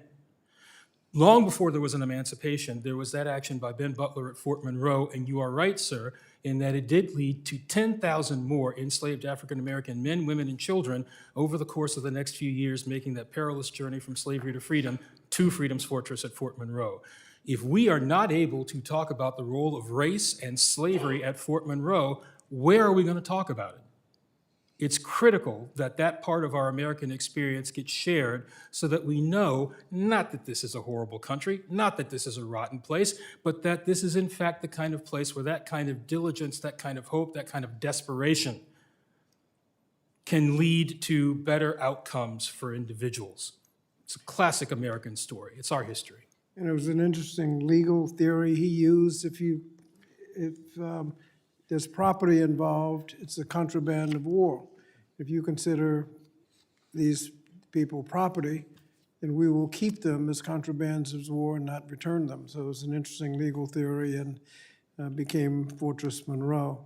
Now, how does preserving Black history in places like Fort Monroe strengthen our understanding of American democracy today? So I think it strengthens it because I am a fan. I'm a national park nerd. And one of the things that we want to do for our national parks is strengthen the constituency for the most significant historic, natural, cultural places on the North American landscape and beyond. One of the ways that you do that is you help people to understand that that park system is relevant to them, that it's relevant to their families, that it's relevant to their history.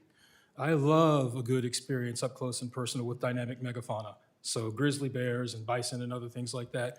There are many more people in the Black and brown community who prefer historic and cultural connections, and that's what the Park Service ought to be able to provide during this 250th anniversary and beyond that, so that people understand that they have a connection to this country that is strong and solid, and that these are their public lands too. Thank you. Now, as we've heard, it's been reported that signs discussing topics such as slavery, climate change, Native American history have been removed from at least 17 national park sites. How has this administration targeted information to be removed?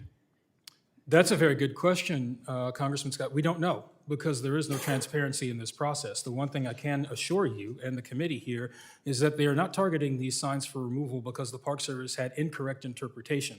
They are targeting them because they feel that mention of race, racism, slavery, civil rights, labor struggles, women's history, and God forbid, anything that mentions the LGBTQ community has to go.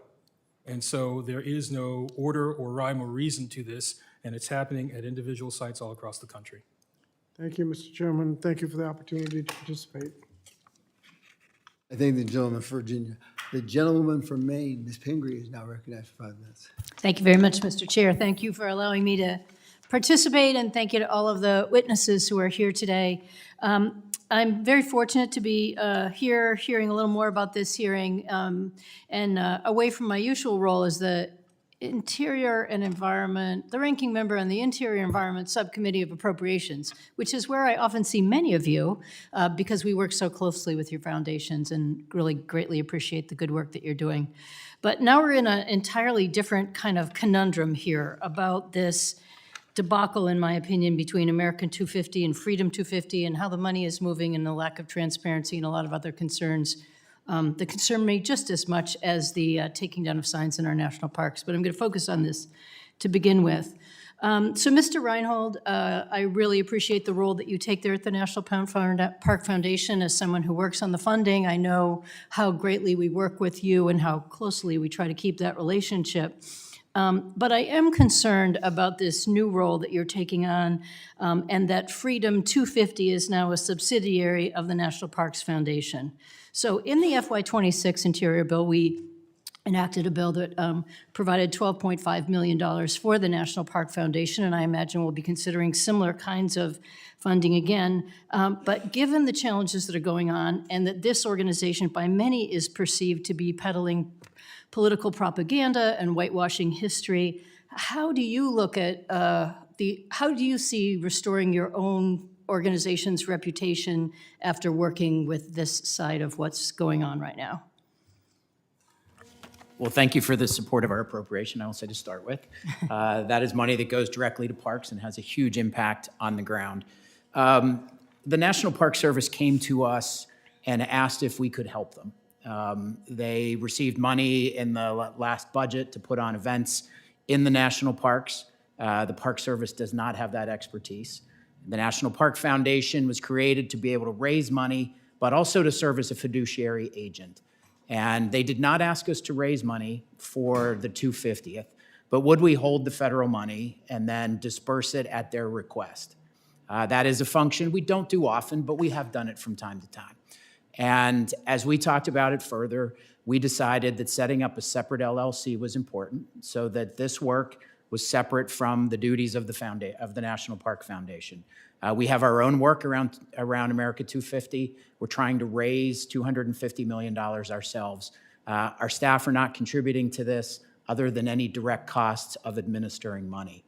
The way the arrangement is set up, the National Park Service receives the money through a cooperative agreement and specific task orders.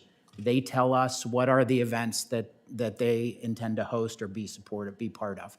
Our role is quite honestly to serve somewhat as the banker. We hold the money. When the money comes to us, disperse it as they've requested so that it fulfills the requirements in that task order. Well, let me just dig in a bit because I understand what you're saying, but there is a lot of controversy and concern about how this money is moving. And my understanding was there was a $14 million grant that was initially awarded to America 250 for the Freedom Truck Moving History Display, and that in December, $10 million was deobligated and transferred to the National Park Foundation for Freedom 250 to take over this effort. So in a case like that, who makes the decision and what kind of transparency do we have? Because that does seem like money is coming out of here and going into here and that you're playing a role in that. And with a little more color, people are concerned about what's going on with that money and how it's being taken from purposes that might have been more broadly understood as part of the 250 celebration. Now it could be being moved to history trucks that are very slanted, to a wrestling match on the mall, at the Whitehouse, Indy 500 on the mall, a giant arch coming into our city. It seems to me you're in the middle of all this. This, much like the task agreement that I mentioned before, the National Park Service asked us if we would accept the money and administer it for those trucks. And so it was at their request that we accepted the money, or are in the process of doing that, I should say, and would disperse it for the vehicle. So the Park Service makes the decisions on the content, on the activities, on any of the events, and then they ask us to pull from the money that has been given to us to pay for those activities. I'm just going to say, it's going to be very hard to see that all from the outside, given the lack of transparency that we have. I am going to run out of time, but Mr. Whitehouse, do you have any comment on how difficult it is to see how that money is being spent? Yes, unfortunately, we have to piece together things from press reports. The message I want to have about Freedom 250 is there's no transparency, there's no oversight, and there's no accountability, and there's mixing of taxpayer and private dollars, and it appears to be for purely partisan purposes. Thank you, and I yield back my time. Gentlewoman. Gentleman, the chairman of the full committee, Mr. Westerman, is recognized for 5 minutes.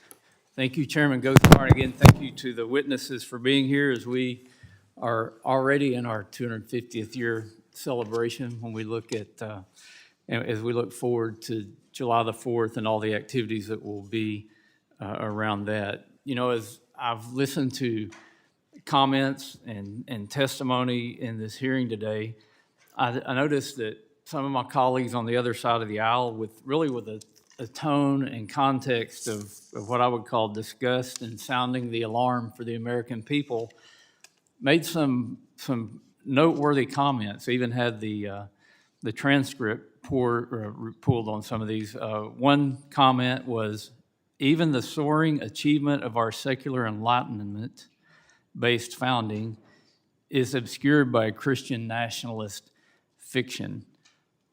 So I've got a question, and there's so many of you, I'm just going to ask you to raise your hand if you think our founding is based on the soaring achievement of secular enlightenment. If you think that on the panel. So our founding was based on the soaring achievement of our secular enlightenment. Okay, so we have some folks that believe that. Another comment that was made. Well, let me ask you this. How many of you think our Declaration of Independence is an important document when it comes to our founding? Okay, we can all agree on that. One comment that was made says, F-250 is spending money on events turning public spaces like the National Mall into a stage for a religious rally branded as part of the national anniversary. Its own material says our rights come not from the government, but from God. So that's supposedly some propaganda that's being put out. I'll ask the panel, how many of you believe your rights come from the government? How many of you believe your rights come from God? How many of you don't know where your rights come from? Does anybody believe your rights come from the government? Does anybody believe your rights come from God? Does anybody know what our founders said in the Declaration of Independence when they said, we hold these truths to be self-evident, that all men are created equal, that they are endowed by their Creator with certain unalienable rights, that among these are life, liberty, and the pursuit of happiness. Now, I'll ask you again, how many of you think, as Americans, your rights come from the government? How many of you think your rights come from God? Oh, we got a few takers now. Well, I challenge you before July the 4th to maybe reflect on where our rights come from and the idea that our founders had, this great idea that these rights of life, liberty, and the pursuit of happiness don't come from government, because if government bestowed those rights, guess what? Government can take those away. And I think that's what our founders believed when they made that very profound statement. And by the way, at the end of that document, I think they said something along the lines, we pledge our lives, our fortune, and our sacred honor. So they were willing to die on the fact that they made this statement to the most powerful person in the world at the time. So as we look forward to America's 250, there's some really important topics that have been covered here today, but I think they pale in comparison to the fact of what our country views as how, and the divide that we have on where our rights actually come from. Is it a big government country that controls our rights, or is it a country where people have freedom and they have their rights that were given to them, that were ordained by our Creator? As we move into the 250, I think we should also look forward to our next 250. And I was wanting to ask a lot of questions about the Great American Outdoors Act, the good work that many of you have done on our public lands, and how we might look at a reauthorization of the next 250 of the Great American Outdoors Act 250. But I'll have to save that for written questions because I'm out of time. So again, thank you for being here. I challenge you to go back and read the Declaration and be convinced in your heart where your rights come from. Mr. Chair, I yield back. I thank the gentleman from South Carolina, Mr. Clyburn, is recognized for his 5 minutes.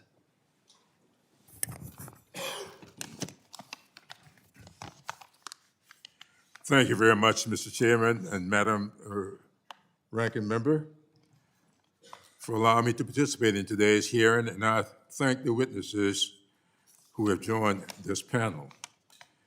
The commemoration of our nation's 250th birthday this year is of great interest to me. I have taught history, I have written about history, and I study history daily. I frequently quote George Santayana's famous aphorism, "Those who cannot remember the past are condemned to repeat it." I also frequently quote Alexis de Tocqueville's observation that the greatness of America lies not in being more enlightened than any other nation, but rather in her ability to repair her faults.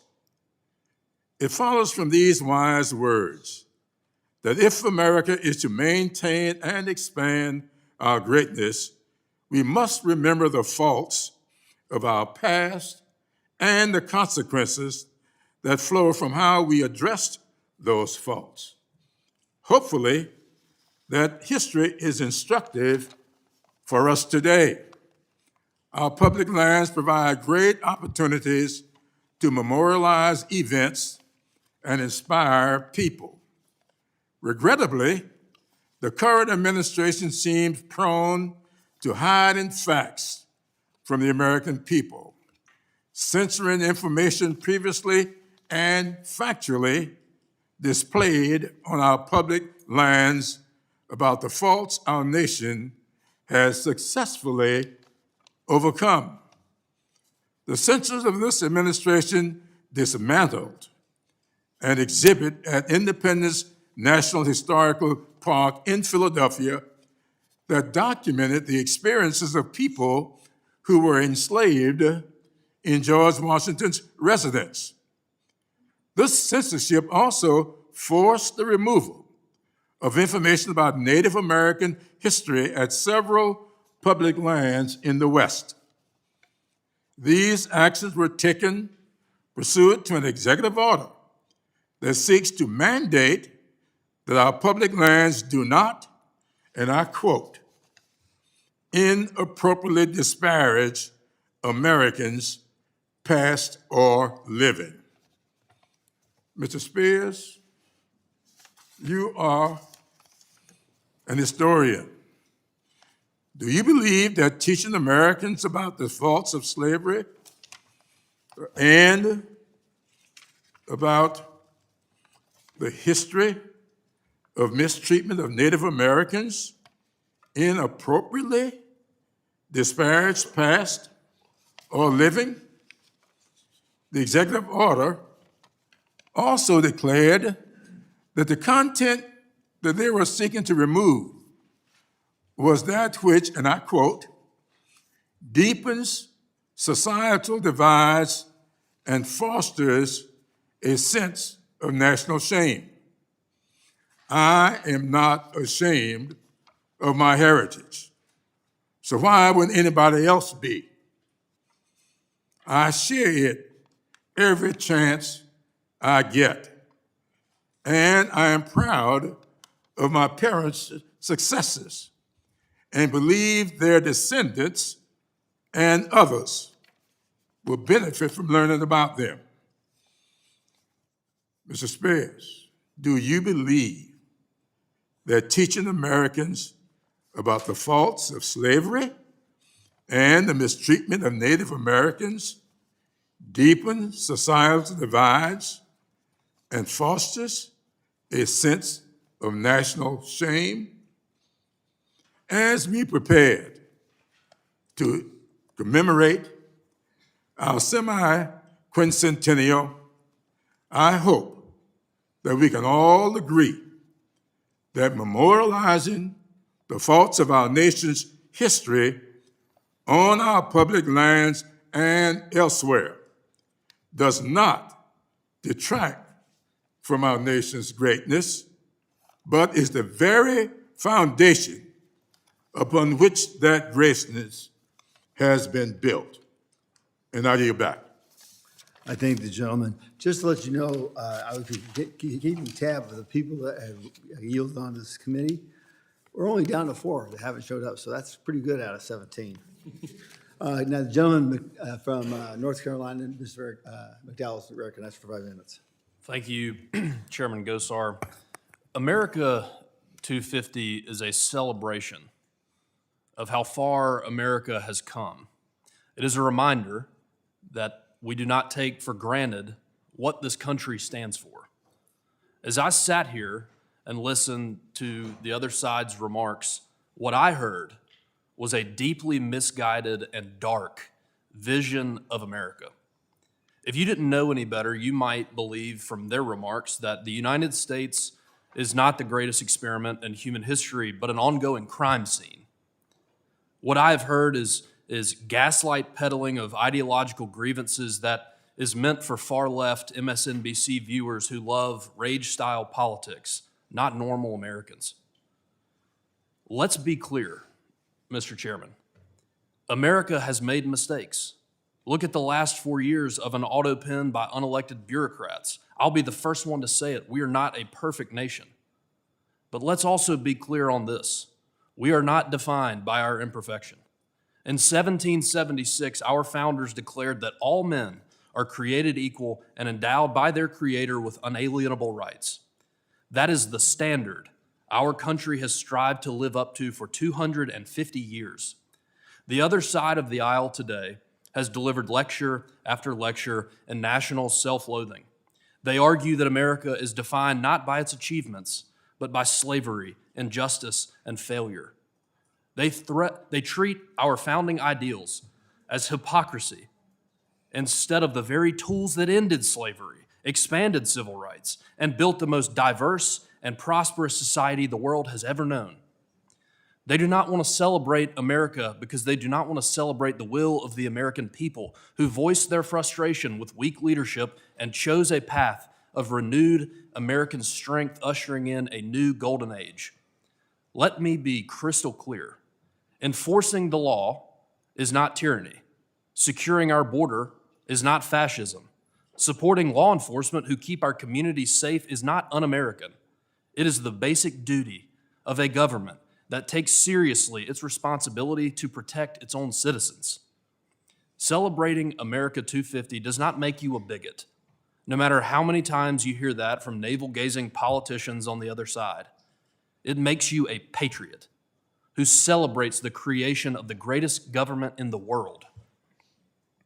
As we celebrate this historic anniversary, we should absolutely embrace our past, a story that includes the courage of the Revolution, the sacrifice of the Civil War, and the leadership that defeated the Nazis in Germany and oversaw the fall of the Soviet Union. This is a celebration for the millions of men and women whose hard work built families, businesses, churches, and communities under the protection of freedom. We celebrate 250 years of Americans helping lead the world.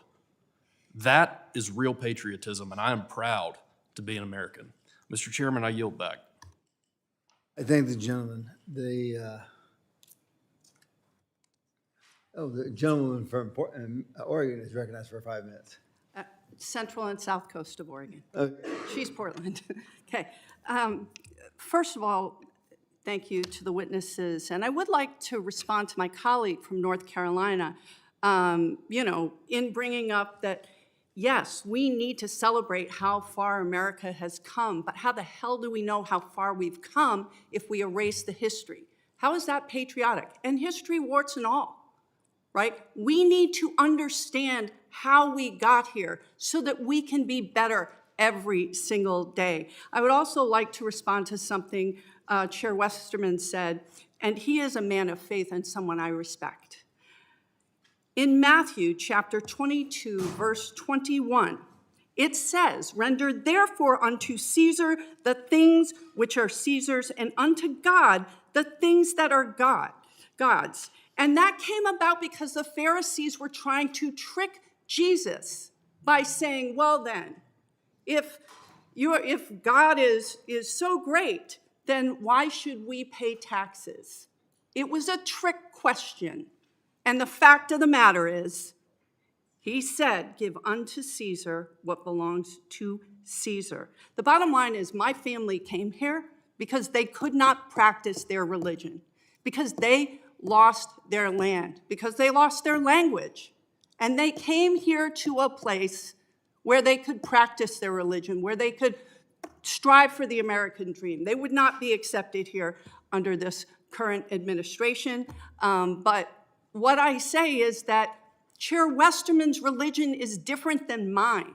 And nobody gets to say what type of religion, what type of God, or if you should believe in a God. That is not America. The foundations of this country are built on the Constitution and a rule of law and religious freedom, and that means the freedom not to practice religion if you so choose.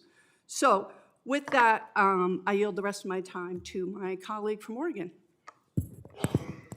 Thank you so much to my colleague, one, for sharing more eloquently than I could a retort to what we are hearing today. I couldn't agree more that the fact of the matter is that we have to reckon with our demons to be able to move forward closer to our angels.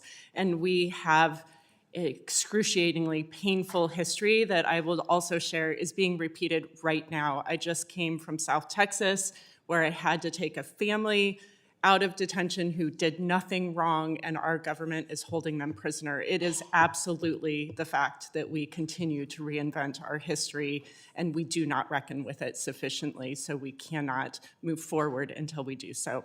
In my opening statement, I am going to move towards addressing the issues here that we have some amazing experts to help us talk through today. I described 3 ways Trump is using Freedom 250 to hijack America's birthday: selling access, hiding donors, and making taxpayers pay for propaganda. I want to walk through each in my time that I have. We're going to start here briefly. Let's talk about access. 2 days ago, the New York Times uncovered Freedom 250's private donor solicitation. It's not entirely clear what donors get at various donor levels, as the numbers and kickbacks are inconsistent, even in Freedom 250's own slide deck, suggesting this is a moving target. Mr. Whitehouse, why is it a problem that Freedom 250 sells private access to the president? Thank you, Congresswoman. The issue is there's no accountability, there's no transparency, and there's no guardrails, and there's no oversight.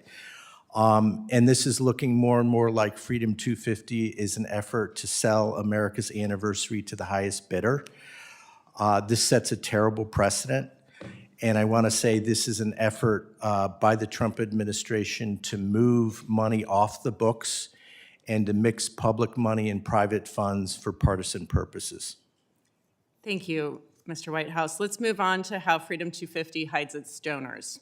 Freedom 250 is structured as an LLC buried inside the National Park Foundation, which explicitly allows anonymous donations.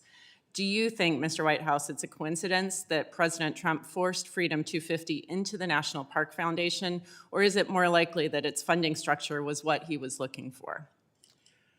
I believe that's the funding structure that he was looking for. This is a private LLC that's formed in Delaware with no transparency.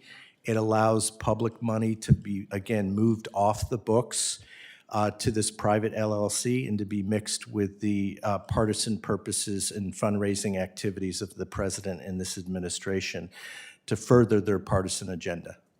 Thank you, Mr. Whitehouse. I will come back after I get my time later on. I yield back to the chair.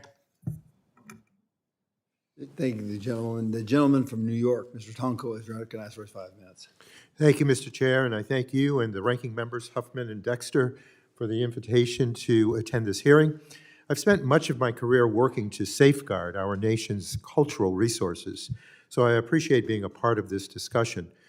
Kind of interesting comments being shared here that at times are disturbing.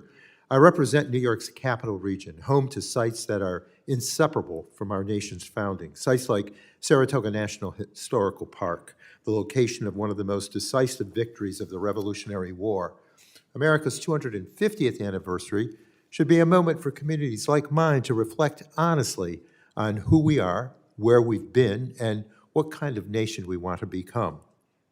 And our commemorations should be inclusive, they should be educational, and they should be grounded in truth. Instead, this administration is distorting what America 250 and our national parks could and should be. Our parks, our historic sites, our heritage areas are places of storytelling where complex, sometimes painful chapters of our history are explored with care, with accuracy, and expertise. Unfortunately, Trump's executive order, restoring truth and sanity to American history, puts in motion a calculated campaign to whitewash and erase our past, to fit a partisan ideology rooted in white nationalism. Just last week, during the first week of Black History Month, Mississippi Today reported that the National Park Service intended to rewrite brochures because they described the Ku Klux Klan member who assassinated civil rights icon Medgar Evers as racist. When it becomes controversial to state plainly that a Klansman acted out of racial hatred, we're no longer preserving history. We are distorting it. And frankly, it's downright embarrassing. Mr. Chair, I ask for unanimous consent to enter the Mississippi Today article into the record, an article that is titled, "Medgar Evers' Killer Was a Klansman, but Trump administration says stop calling him a racist." Thank you. Mr. Spears, in your testimony, you mentioned that inaccurate history can cause some Americans to disassociate from their past. Can you explain what that looks like and what it could mean for our society? Yes, sir. And Congressman Tonko, just want to thank you again for your tremendous leadership in terms of cultural resource preservation in our national heritage areas. When I talked about disassociation, what I mean is I'd like everybody in the country to participate in the 250th anniversary of American independence. It's a big thing. It's a big deal. But when you have a federal agency that begins to slice and dice history to excise people's stories from the national narrative, it helps provide people who may not be paying attention to national parks an extra reason to not care, to not feel like the history is reflecting their involvement, their families, their history. And I think that that's my fear about disassociation is we want more people engaged, don't we, at this point in time? Not less. That's what this country needs. And one way to do that is by helping people, not through a partisan political way, but just through straight up treatment of their history, that you had a role, your family had a role in helping to develop this country. And that there were things that didn't go entirely right all the time, and there were times when we failed to live up to the better angels of our nature. That's us too. Well, thank you for that. I have to believe that truth is the valued tool that allows us as a people in search of a more perfect union to get our work done. What has been the reaction from communities when history in local parks is rewritten, Mr. Spears, and how does that affect public trust? Well, maybe there's two answers to that, Congressman Tonko. The first is that when the QR codes were placed in national parks in the summer of 2025, The overwhelming response by the public, people who were zapping those QR codes with their phones, was that they actually didn't have a problem with the way that the National Park Service was treating our history. They and wanted more of an exploration of difficult subjects. But the other thing that's important, and you always talk about the pride of place that our national parks and public lands can bring forward. Imagine being in a community right now in Mississippi, where you spent maybe the last 5, 6, 10, 15 years working to develop the Emmett Till and Mamie Till Mobley National Monument Site, designated as a national monument by President Biden in July of 2023. And now there's no Park Service staff to staff that place, to keep it open, because there's no money, there's no staffing. And now you're also hearing that maybe you might have to rewrite some of your interpretation to not mention racism as it relates to the story of Emmett Till, a 14-year-old African-American boy who was lynched in the summer of 1955. Where are we? Right. Where are we? Right. It has to be an honest, soulful introspection. And America's 250th anniversary should challenge us to confront our history honestly, not to erase it if the truth is indeed uncomfortable. With that, I yield back, Mr. Chair. I think the gentleman from New York, the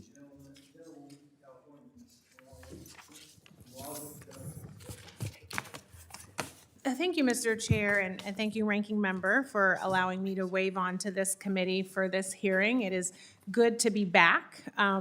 I want to start by actually making clear what the posters behind me are.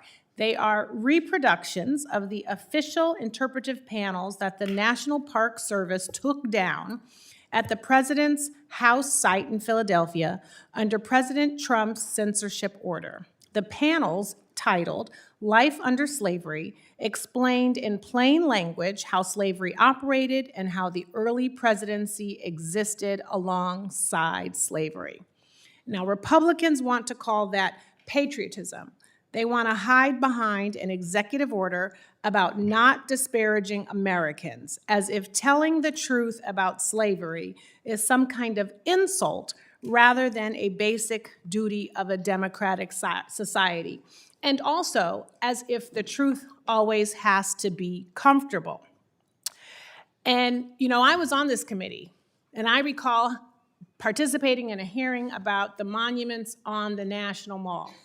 And at one point, a Republican colleague told me on the microphone that I need to thank Republicans because it was Abe Lincoln who freed the slaves. Now, as small-minded and ignorant a decision that was to say that statement to me, that individual was sharing an account of history. Not comfortable, not appropriate, not forgotten. But certainly he shared it. And you know what? That's what this is about. Being able to share history because you know history, because it's not being erased. So, Mr. Spears, for those who've never visited this site, please explain what the President's House site is, what it commemorates, and why interpretive panels like the one behind me matter for the public's understanding of history. Congresswoman, thank you for the question. The reproductions that you have behind you right now were installed in interpretive display managed by the National Park Service at Independence National Historical Site in Philadelphia, and they stood just a stone's throw away from the Liberty Bell. They stood just a stone's throw away from Independence Hall. And the idea is, when the President's House was essentially rediscovered a couple decades ago, that there was a decision, and it was controversial at the time, that better interpretation and better understanding of the role that enslaved people, people of African descent, played in Philadelphia when it was the nation's capital, should be provided at Independence Hall. And we've talked about this a little bit. Again, George Washington, being the nation's first president, served 2 terms in Philadelphia, and he would shuttle his enslaved people back and forth from Philadelphia to Mount Vernon in Virginia to make sure that they didn't get enough time in an emancipation state that they could declare their freedom. So this was a big deal. This was something that George Washington, President George Washington, General George Washington thought about. And these interpretive panels are simply helping to tell the story of enslaved people in the founding era of this country. May I just say this? We have provided all kinds of inspiration to people all across the globe We did come together with our allies and defeat fascism in the Second World War. We have brought political, social, economic inspiration. And now we are being told that the contents of a National Park Service interpretive brochure or signage might very well undermine our democracy. Don't yeah. believe the hype. No, I don't. So, Mr. Spears, do you know anyone who owns slaves? Do I know anyone who owns? Do you know anyone right now who owns slaves? Not in the present moment, no ma'am, I don't. Okay. Now, there's a lot of stuff written about all of us in the news. Have you read any articles about Republicans or even Democrats in this Congress that own slaves? I have not. Okay, neither have I.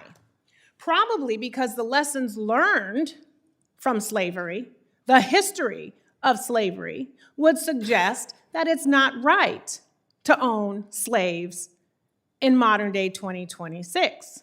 But if you take down interpretive panels that share the history of slavery, then how would someone know that history? How would someone understand the lessons of slavery to say, you know what, maybe in 2026, I shouldn't try and own a slave? I mean, does that make sense what I'm saying? Yes, ma'am, it does.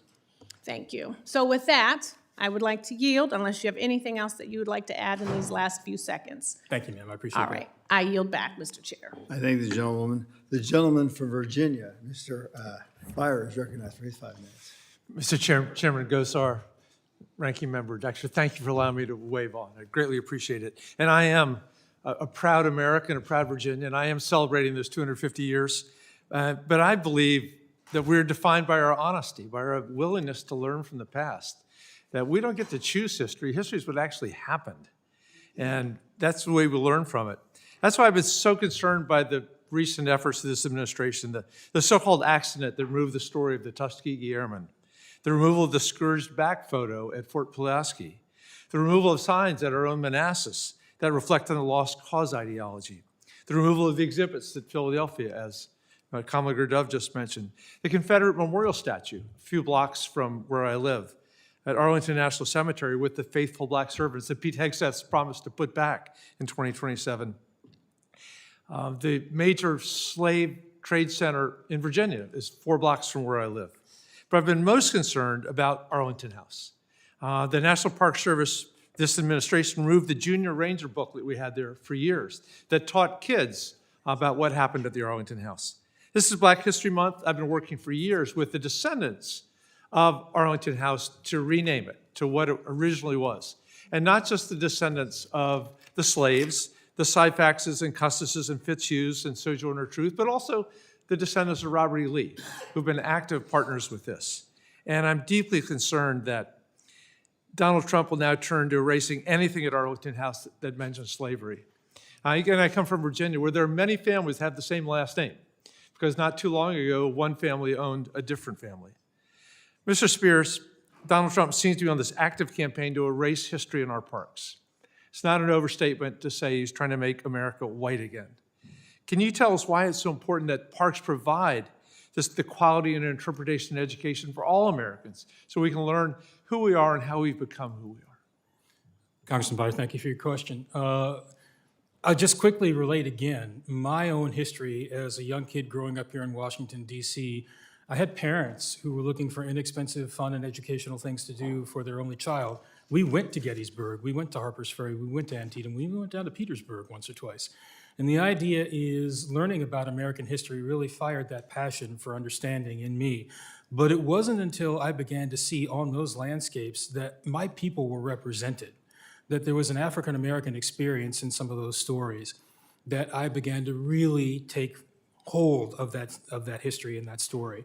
And so I think what we're looking at right now is the danger of taking that in the completely opposite direction, where people don't see themselves reflected or are seeing themselves actively removed and excised from our shared national narrative. We don't need to go in that direction. This is not about hatred of America or the United States. It is about telling the full American story, again, about the times when we failed to live up to the better angels of our nature. That's us too. You know, as a Virginian, remember that we had both capitals of the Confederacy. We had the Army of Northern Virginia versus the Army of the Potomac. And yet, in the last 3 statewide elections, we've elected an African-American statewide election. I was on the ticket with Doug Wilder in 1989, the first elected black governor in American history. There's so much to be proud of, but as long as we recognize the entire history. Mr. Spears, again, I'm very concerned. I'm the only former park ranger in Congress. Lincoln Memorial in 1972. And I'm really concerned about this non-US resident fee. We lost $30 billion in tourism just in the last year. What's that going to do to people who plan up to 2 years ahead of time to come see Yosemite or the Grand Canyon or Shenandoah National Park? Well, the non-resident fee, we are looking into that right now at the National Parks Conservation Association to determine the impact. The rollout has not been perfect, and we do appreciate that fees play an important role in helping our parks to provide programming and services and to keep places functioning and clean.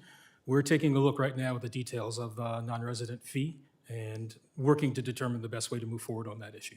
Yeah, and again, I'm not against fees. I'm always worried about the Great Smokies, which has no fees, which has been historically underfunded in terms of its amenities. It's just finding the right balance so that in economics, we talk about the elasticity of demand. And let's make sure that we're not chasing away people who are dying to come see every part of our country, including our history.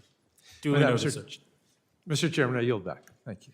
I think the gentleman from Hawaii is recognized. Mr. Huda for 5 minutes. Thank you, Chairman Gosar, Ranking Member Dexter, for inviting me to join this important hearing in the House Natural Resources Committee today. As our nation approaches its 250th anniversary, this is no time to sanitize our story, and you've heard it here from my fellow colleagues. This is time for the truth. We don't honor America by whitewashing the past, burying the pain with pretty language, or bleaching the evidence of the damage done. I am a descendant of an Issei, a Japanese immigrant who was incarcerated by our own government during World War II. My great-grandfather was imprisoned. Even as his son, my grandfather joined the military intelligence service, risking everything in service to a country that saw him as the enemy. The Trump administration's effort to censor national park signage that tells the true story about the forced incarceration of Japanese Americans is not about truth. It's about erasing our story, and it's a direct attack on descendants like myself. Today, 5 of those incarceration sites are preserved in the national park system. They are Manzanar in California, Minidoka in Idaho, Tule Lake in California, Amachi in Colorado, and Honouliuli in Hawaii. More than 125,000 Japanese Americans and people of Japanese descent were imprisoned in these camps, forced from their homes, stripped of their livelihoods, and denied their constitutional rights. These were not confinement sites. They were prisons built on state-sanctioned bigotry and fear. And that fear and bigotry killed at least 1,862 Japanese Americans while they were interned there. They died in these camps, far from home, behind barbed wire. And that doesn't account for the death by 1,000 cuts normalization of abuse and discrimination on our people and what they have had to face. Because the damage did not end when the gates came down. Families were stripped of their savings, land, businesses, for generations suffering losses that were never ever fully recovered. They faced decades of discrimination even after they left the camps. So you can scrub the signs all you want, but you can't scrub what's written in our blood or what we know to be true. So as America approaches its 250th anniversary, how we tell our story is a test of whether we have learned anything at all during that time. We bear witness, we keep the record, we protect the truth. This happened because people turned a blind eye to injustice, because we tolerated inhumanity and stayed silent while justifying cruelty, and it's happening again. Because despite the apologies and even redress, people, humans, are once again being interned on a campsite on Fort Bliss right now. We have a choice before us to stand guard, to step in and take responsibility before the barbed wires continue to go up in communities across our country. So, Mr. Spear, what assurance do communities like mine have that the lessons of past government abuses will be counted in this anniversary, including our stories, not just the victories, so that apology is not the final step before repetition? Thank you, Congressman, for that question. I'm sorry to say that there are maybe no guarantees at this point in time, except for people who are managing America 250 at the state and the local level, like some of our colleagues that are right here, who have made pledges, I believe, to provide a 250th commemoration that is accurate, just, and inclusive. And I think that we are beholden to local preservationists, conservationists, and historians who are still continuing to do that work of highlighting and daylighting our history. So it's really up to them at this point in time. I'm not sure that the way things are rolling out at the federal level, that we've got an opportunity to have those kinds of inclusive stories that need to be told. I hope I'm wrong about that. It doesn't appear to be that way at this point in time, and that's troubling. Thank you. You prepared me for my second question. You know, Secretary Burgum's secretarial order instructs the National Park Service to highlight the greatness of the achievement and progress of the American people. I have no objection to celebrating our nation's successes, but greatness without truth is clear propaganda. Too often, as we know in our history, our darkest moments were preceded by silence and by erasure, by turning a blind eye. I would like each one of you to tell me, will you be real patriots in the fight to ensure that all of our collective stories, from internment to the illegal overthrow of the Hawaiian Kingdom, that our complete and true story will be told in America's 250? If you'd like to start, a simple yes is no is all I need. Mr. Reinbold, would you like to start? Will you protect our stories and make sure it's complete? The National Park Service has funded a complete American story for years. We will continue. The Forest Service is not really in the business of interpretation, so to your answer, I would have to check with the Chief Schultz and understand what their we'll work on position you. is. Mr. Trandahl, I'm running out of time. Yep, and I work with 12 of the different federal agencies, and I can tell you that I've not experienced a lot of the examples. Yes that or you're no, saying. will you defend Yes, all of yes, our stories? yes, Mr. of course. Whitehouse, Yes. Ms. Thompson, Yes. Ms. Chiles, Yes. Mr. Glasco. Yes. Thank you very much. Mr. Chair, I yield back. I thank the gentlewoman from Hawaii, and now I recognize the gentlewoman from California, Ms. Chu, for her 5 minutes. Thank you, Mr. Chair, for letting me wave on. Mr. Spears, I am deeply disturbed by the Trump administration's whitewashing of American history, and I have one example of this that affects the Chinese American community. One of our nation's most iconic national parks, Yosemite, is located in my home state of California, and I loved going there as a child. It is home not only to famous landmarks like El Capitan and Half Dome, but also to important chapters of our state's history. As Chair Emerita of the Congressional Asian Pacific American Caucus, or CAPAC, it's deeply important to me that the contributions of Asian Americans, Native Hawaiians, and Pacific Islanders are recognized as part of our national history.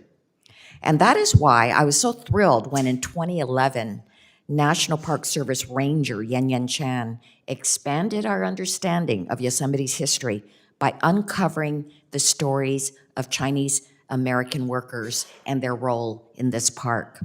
And the story is this: Chinese people moved to California during the gold rush, but by 1850, the foreign miners' tax forced many Chinese to search for work outside the mines. During this time, many Chinese workers, some immigrants and some American-born, began arriving in Yosemite. They did essential work such as cooking, farming, cleaning, ranching, and road building. But what was extraordinary was what these workers did to help build Yosemite. Even before it was designated a national park, Chinese Americans built the Tioga Road and the Wawona Road, providing stagecoach access to the park and central corridors for Yosemite's tourist boom in 1890 when it became a national park. This group included T. Singh, a renowned chef who worked for influential figures like Stephen Mather, the first director of the National Park Service. In recognition of his contributions, a peak in Yosemite was named after T. Singh in 1899. T. Singh's culinary skills were celebrated during expeditions, and he played a vital role in promoting the park's natural beauty.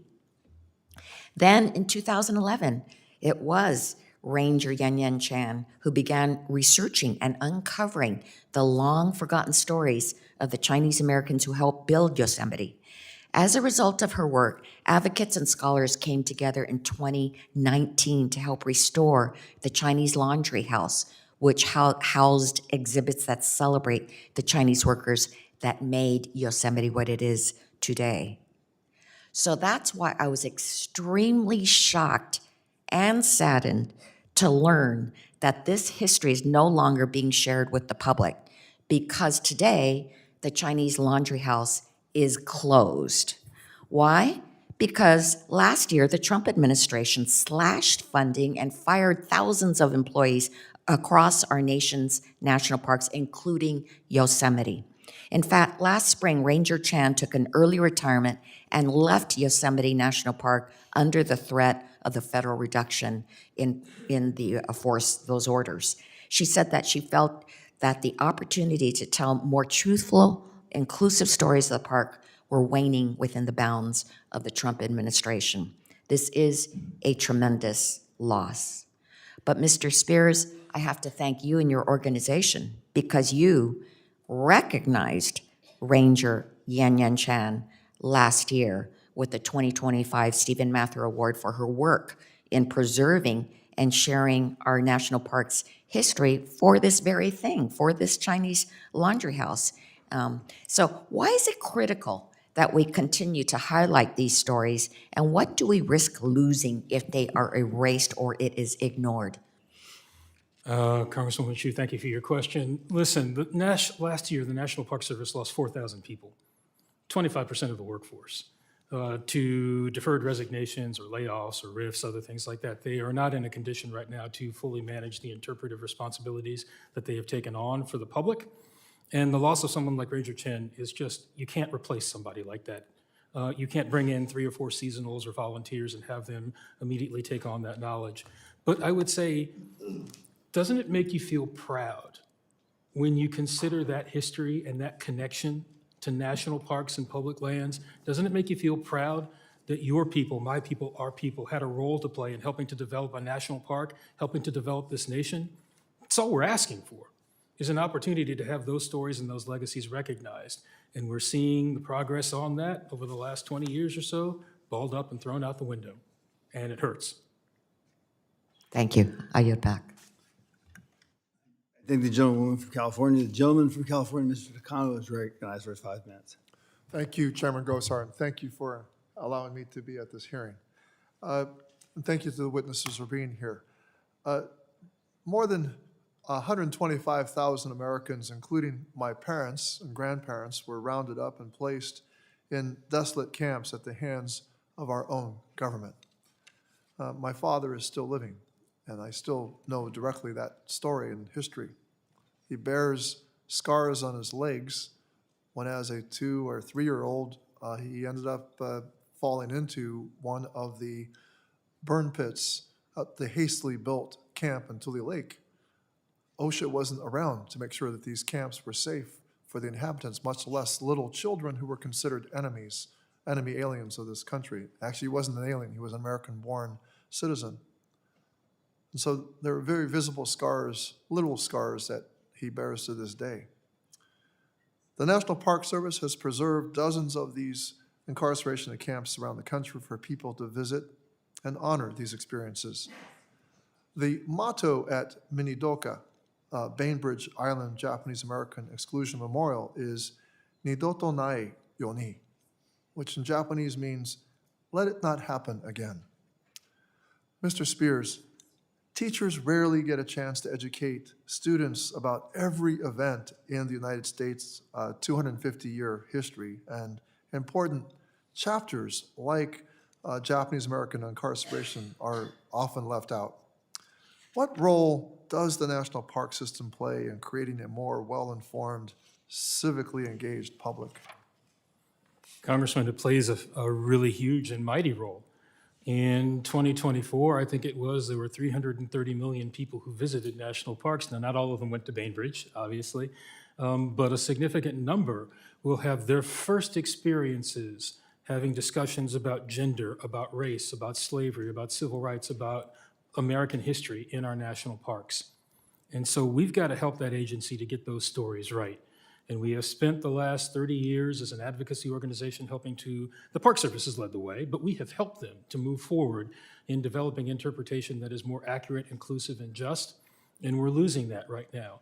And so when you have 330 plus million people visiting national parks, and when you've got 4,000 people down in terms of the employment ranks and the permanent employee base of the National Park Service, and when you've got signage that's being erased or removed, we are losing an opportunity to connect with the public, to provide them information on our shared national narrative about how we got here and about where we might be going next. So it's critical that we not have that as something that happens policy-wise. Well, Mr. Spears, it seems we're missing a critical opportunity in this 250th anniversary of our country to tell the whole and complete story. And of course, our country, our founders, or even our founders did not believe that we were a perfect country or a perfect union, as implied in the very first sentence of our Constitution. We, the people of the United States of America, in order to form a more perfect union. They knew that things were far from perfect in that document. They argued and debated the very sin of the original sin of America, which was African-American slavery. But the inspiring part of our history to me is that we have recognized those mistakes, tried to make amends. We haven't reconciled completely with some of these mistakes and sins. But in the case of Japanese American incarceration, there was an official apology. There was recompense, and there was the preservation of these sites. February 19th, coming up, the Day of Remembrance, marks 84 years since President Franklin D. Roosevelt signed Executive Order 9066 and created concentration camps for Japanese Americans. Preserving and honoring these sites requires dedicated specialists. How has the loss, Mr. Spears, of a quarter of the National Park Service workforce impacted the agency's ability to protect these irreplaceable historic sites and teach Americans about our shared history? It has a critically adverse impact, sir. You can walk into a national park and see a historic structure, or go to my favorite national park, Gettysburg National Military Park, and there's cannon all over the landscape. And you think, well, these things are here. They've always been here. They'll always be here. But the 4,000 people among that number we've lost, ethnographers, museum collection specialists, historians, the people who are the behind-the-scenes folks who make history live and breathe and help the public to understand what's going on. So that loss is critical. We could certainly use the help of Congress to right that and reverse those losses by rehiring those folks. Mr. Chairman, I've run out of time. I yield back. I thank you again. I must say, a deep well of sadness is what I experienced at this opportunity, missed opportunity in this 250th year of our country. Thank you, Mr. Chairman. I thank the gentleman from California. The ranking member from Oregon is now recognized for her questions. Yes, thank you, Mr. Chairman. And Mr. Whitehouse, we're going to pick up where we left off. At Davos, Freedom 250 CEO Keith Krach asked foreign governments to donate to Freedom 250 and even offered them the opportunity to, quote, influence American leadership, unquote, in exchange for their donation. My question is, what kind of risks are there when foreign governments can make anonymous donations to benefit the president's agenda?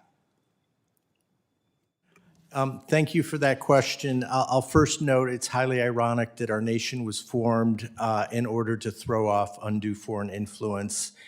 And now on our 250th anniversary, in a very untransparent way, this administration is recruiting foreign money for the celebration with no accountability, no transparency, no guardrails.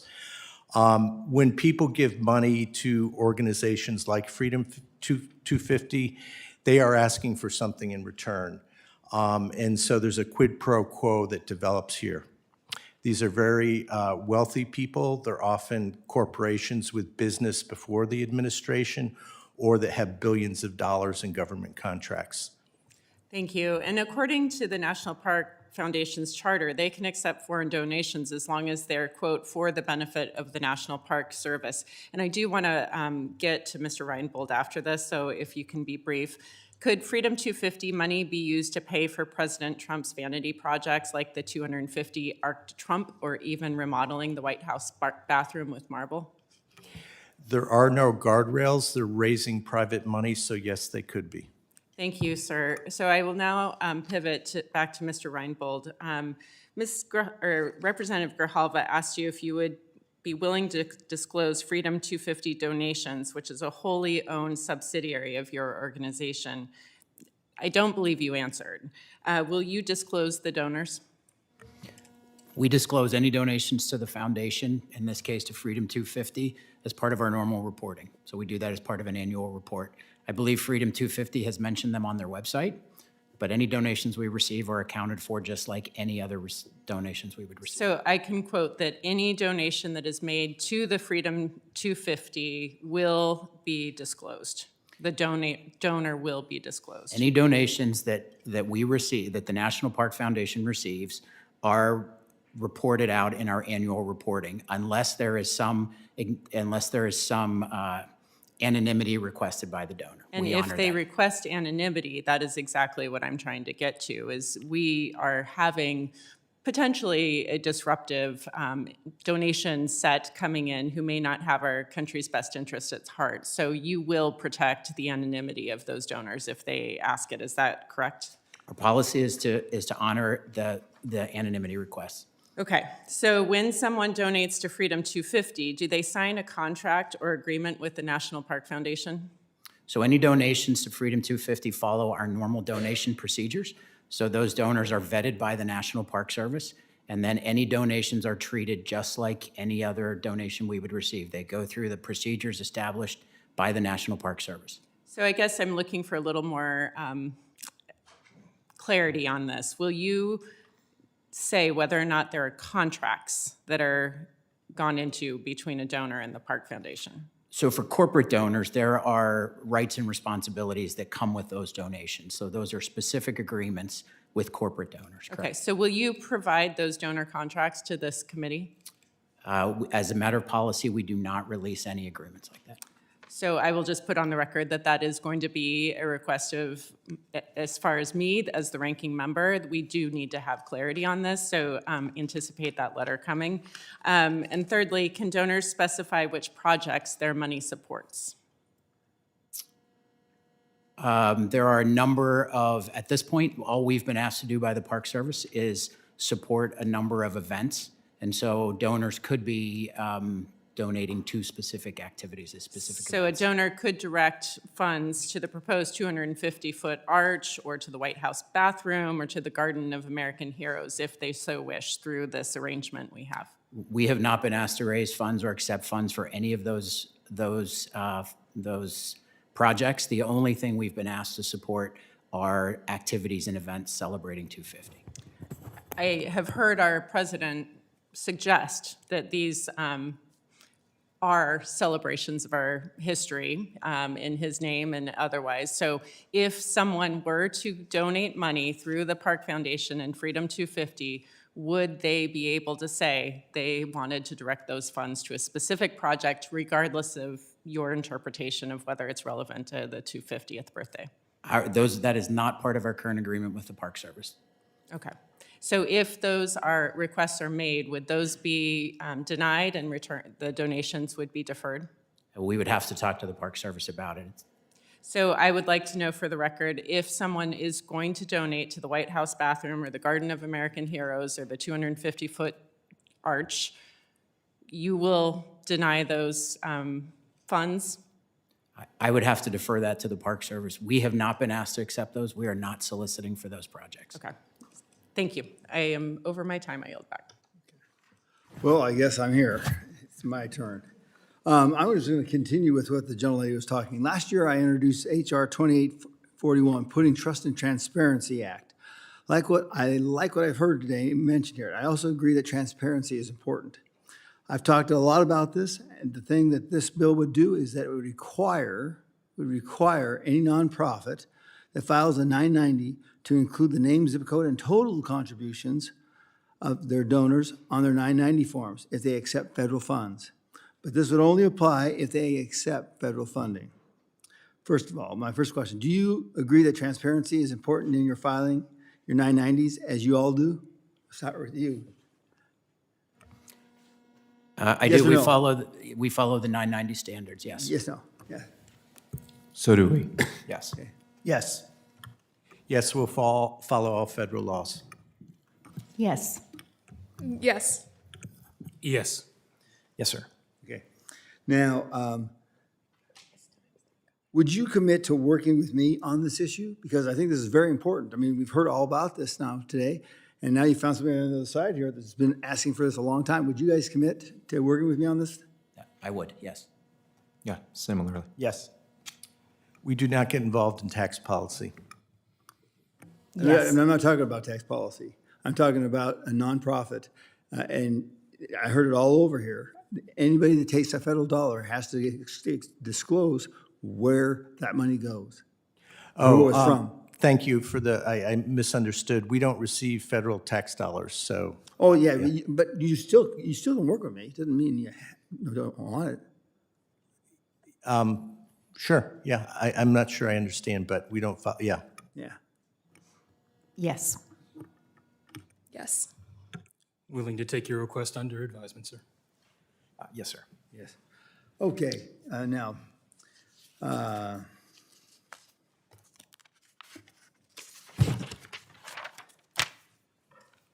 okay, Mr.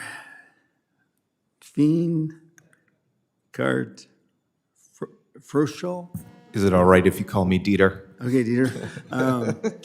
The National Forest Foundation has been involved in the Forefront project in northern Arizona for years. There are many stakeholders involved in this project, and I've been seeing with my own eyes how this project has helped with reducing the risk of wildfire and working to clean up the forest while also helping the industry. How do you think that you can replicate something like that within another state? Can you give us some outlines that you would follow? Excellent question, and we think the Forefry is a model for how we can engage and excite industry as well as looking at fuel treatment across a larger landscape. I would say when the Forefry was originally developed, thank you for all your support, it was a pilot and an opportunity to actually figure out how do we do this at scale. National Forest Foundation is working in other landscapes at this point in time, in the Plumas, for example, up in the Tahoe National Forest, and we're embarking upon a pretty extensive project to treat close to 2 million acres across the southern Idaho landscape. It's complicated, as you well know. There's a lot of issues that go into this in terms of not only establishing long-term supply agreements, also understanding transportation costs, how you bring those down so that the economics of removing biomass, small diameter timber are feasible, but then also ensuring that you have the right processing facilities, sawmills, and ultimately the end markets. So people are actually utilizing, purchasing, demanding wood products. And so NFF is involved in all of those elements to one degree or another. Be happy to sit down with you and talk to you a little further about the details of what we're doing. I'll tell you what, it's astounding what they've done so far. So, we want to also look at Alaska because they got a lot of dead timber. So anyway, Mr. Reinbold, as you know, my home state of Arizona has one of the true wonders of the world, the Grand Canyon. Tragically, the Dragon Bravo fire last summer destroyed the historic hotel and most of the infrastructure on the North Rim. I was wondering if you could give us an update on the North Rim and if you think there's an interest in partnering with groups like the Foundation to rebuild up there. Thank you for that question. Yeah, it was a terrible loss. The foundation has not been asked to participate in. I know the Park Service right now is studying the North Rim and what they intend to do. That would be a conversation we would welcome if there's a role for the Park Foundation in it. Well, I think that we should really get started on that one. Now, my last question gets a little bit of everybody here, because I know we're very dominant on some others. Void of your testimony, what you said in your testimony, what one thing would you personally want to see done in America 250 and why? Personally, what would you like to see? If you had a wish list of anything, what would it be, Ms. Reinbold? For us, national parks are not a red thing or a blue thing. They're the right thing, and I would love to see people lean into the national parks as not one side or the other, but truly uniquely American. Equally, national forests, I would say, are uniquely American too, and really help build this country. The one thing that I would love to see is more education an understanding of why we need to actively manage these places so that they are healthy and resilient for years to come. One of the greatest ideas I think that Congress did was this idea of creating public-private partnership among these foundations that are sitting here. And it has always been an incredible bipartisan effort, and it's proved to be so successful, but we just don't talk about it enough, and it just seems like such a strong idea to put forward at this time. Thank you. Ms. Whitehouse. I would like to see a happy, joyful, and inclusive celebration. Thank you for the question. I would love to tell stories from beyond the parks. The Bureau of Land Management manages so many incredible places that are in and around the American West, and there's incredibly rich stories to tell and really great communities doing great things. I second Mr. Whitehouse. I think our national public lands are a fantastic American idea, and there's a lot of important work behind them. But the National Park Service team and National Public Lands teams can only do as much as they can do with the funding that they've got. So I think fully supporting them and giving them the best opportunity to do the great work would be our request. Mr. Spears? Mr. Chairman, designation of a Julius Rosenwald and Rosenwald Schools National Historical Park. That's a really good one. Sir, I'd like to make sure the Historic Preservation Fund is reinstated and that grant funding continues for preservation projects. Gotcha. Well, we have a hearing after this. You might want to pay attention because there's something in that package. Well, without further ado,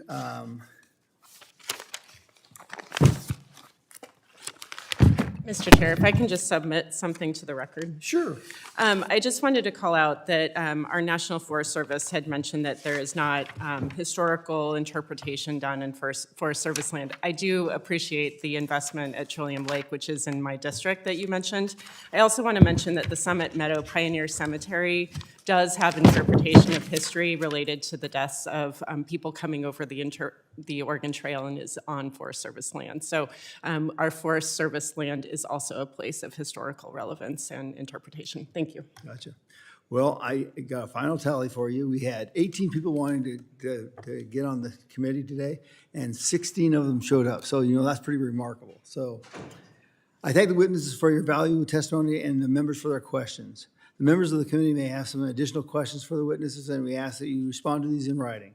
Under Committee Rule 3, members of the committee must submit these questions to the subcommittee clerk by 5 p.m. on Friday, February 13th. The hearing record will be held open for 10 business days for these responses. You know what my comment was going to be, Mr. Whitehouse? Let's get this party started. If there's no further business, without objection, we stand adjourned.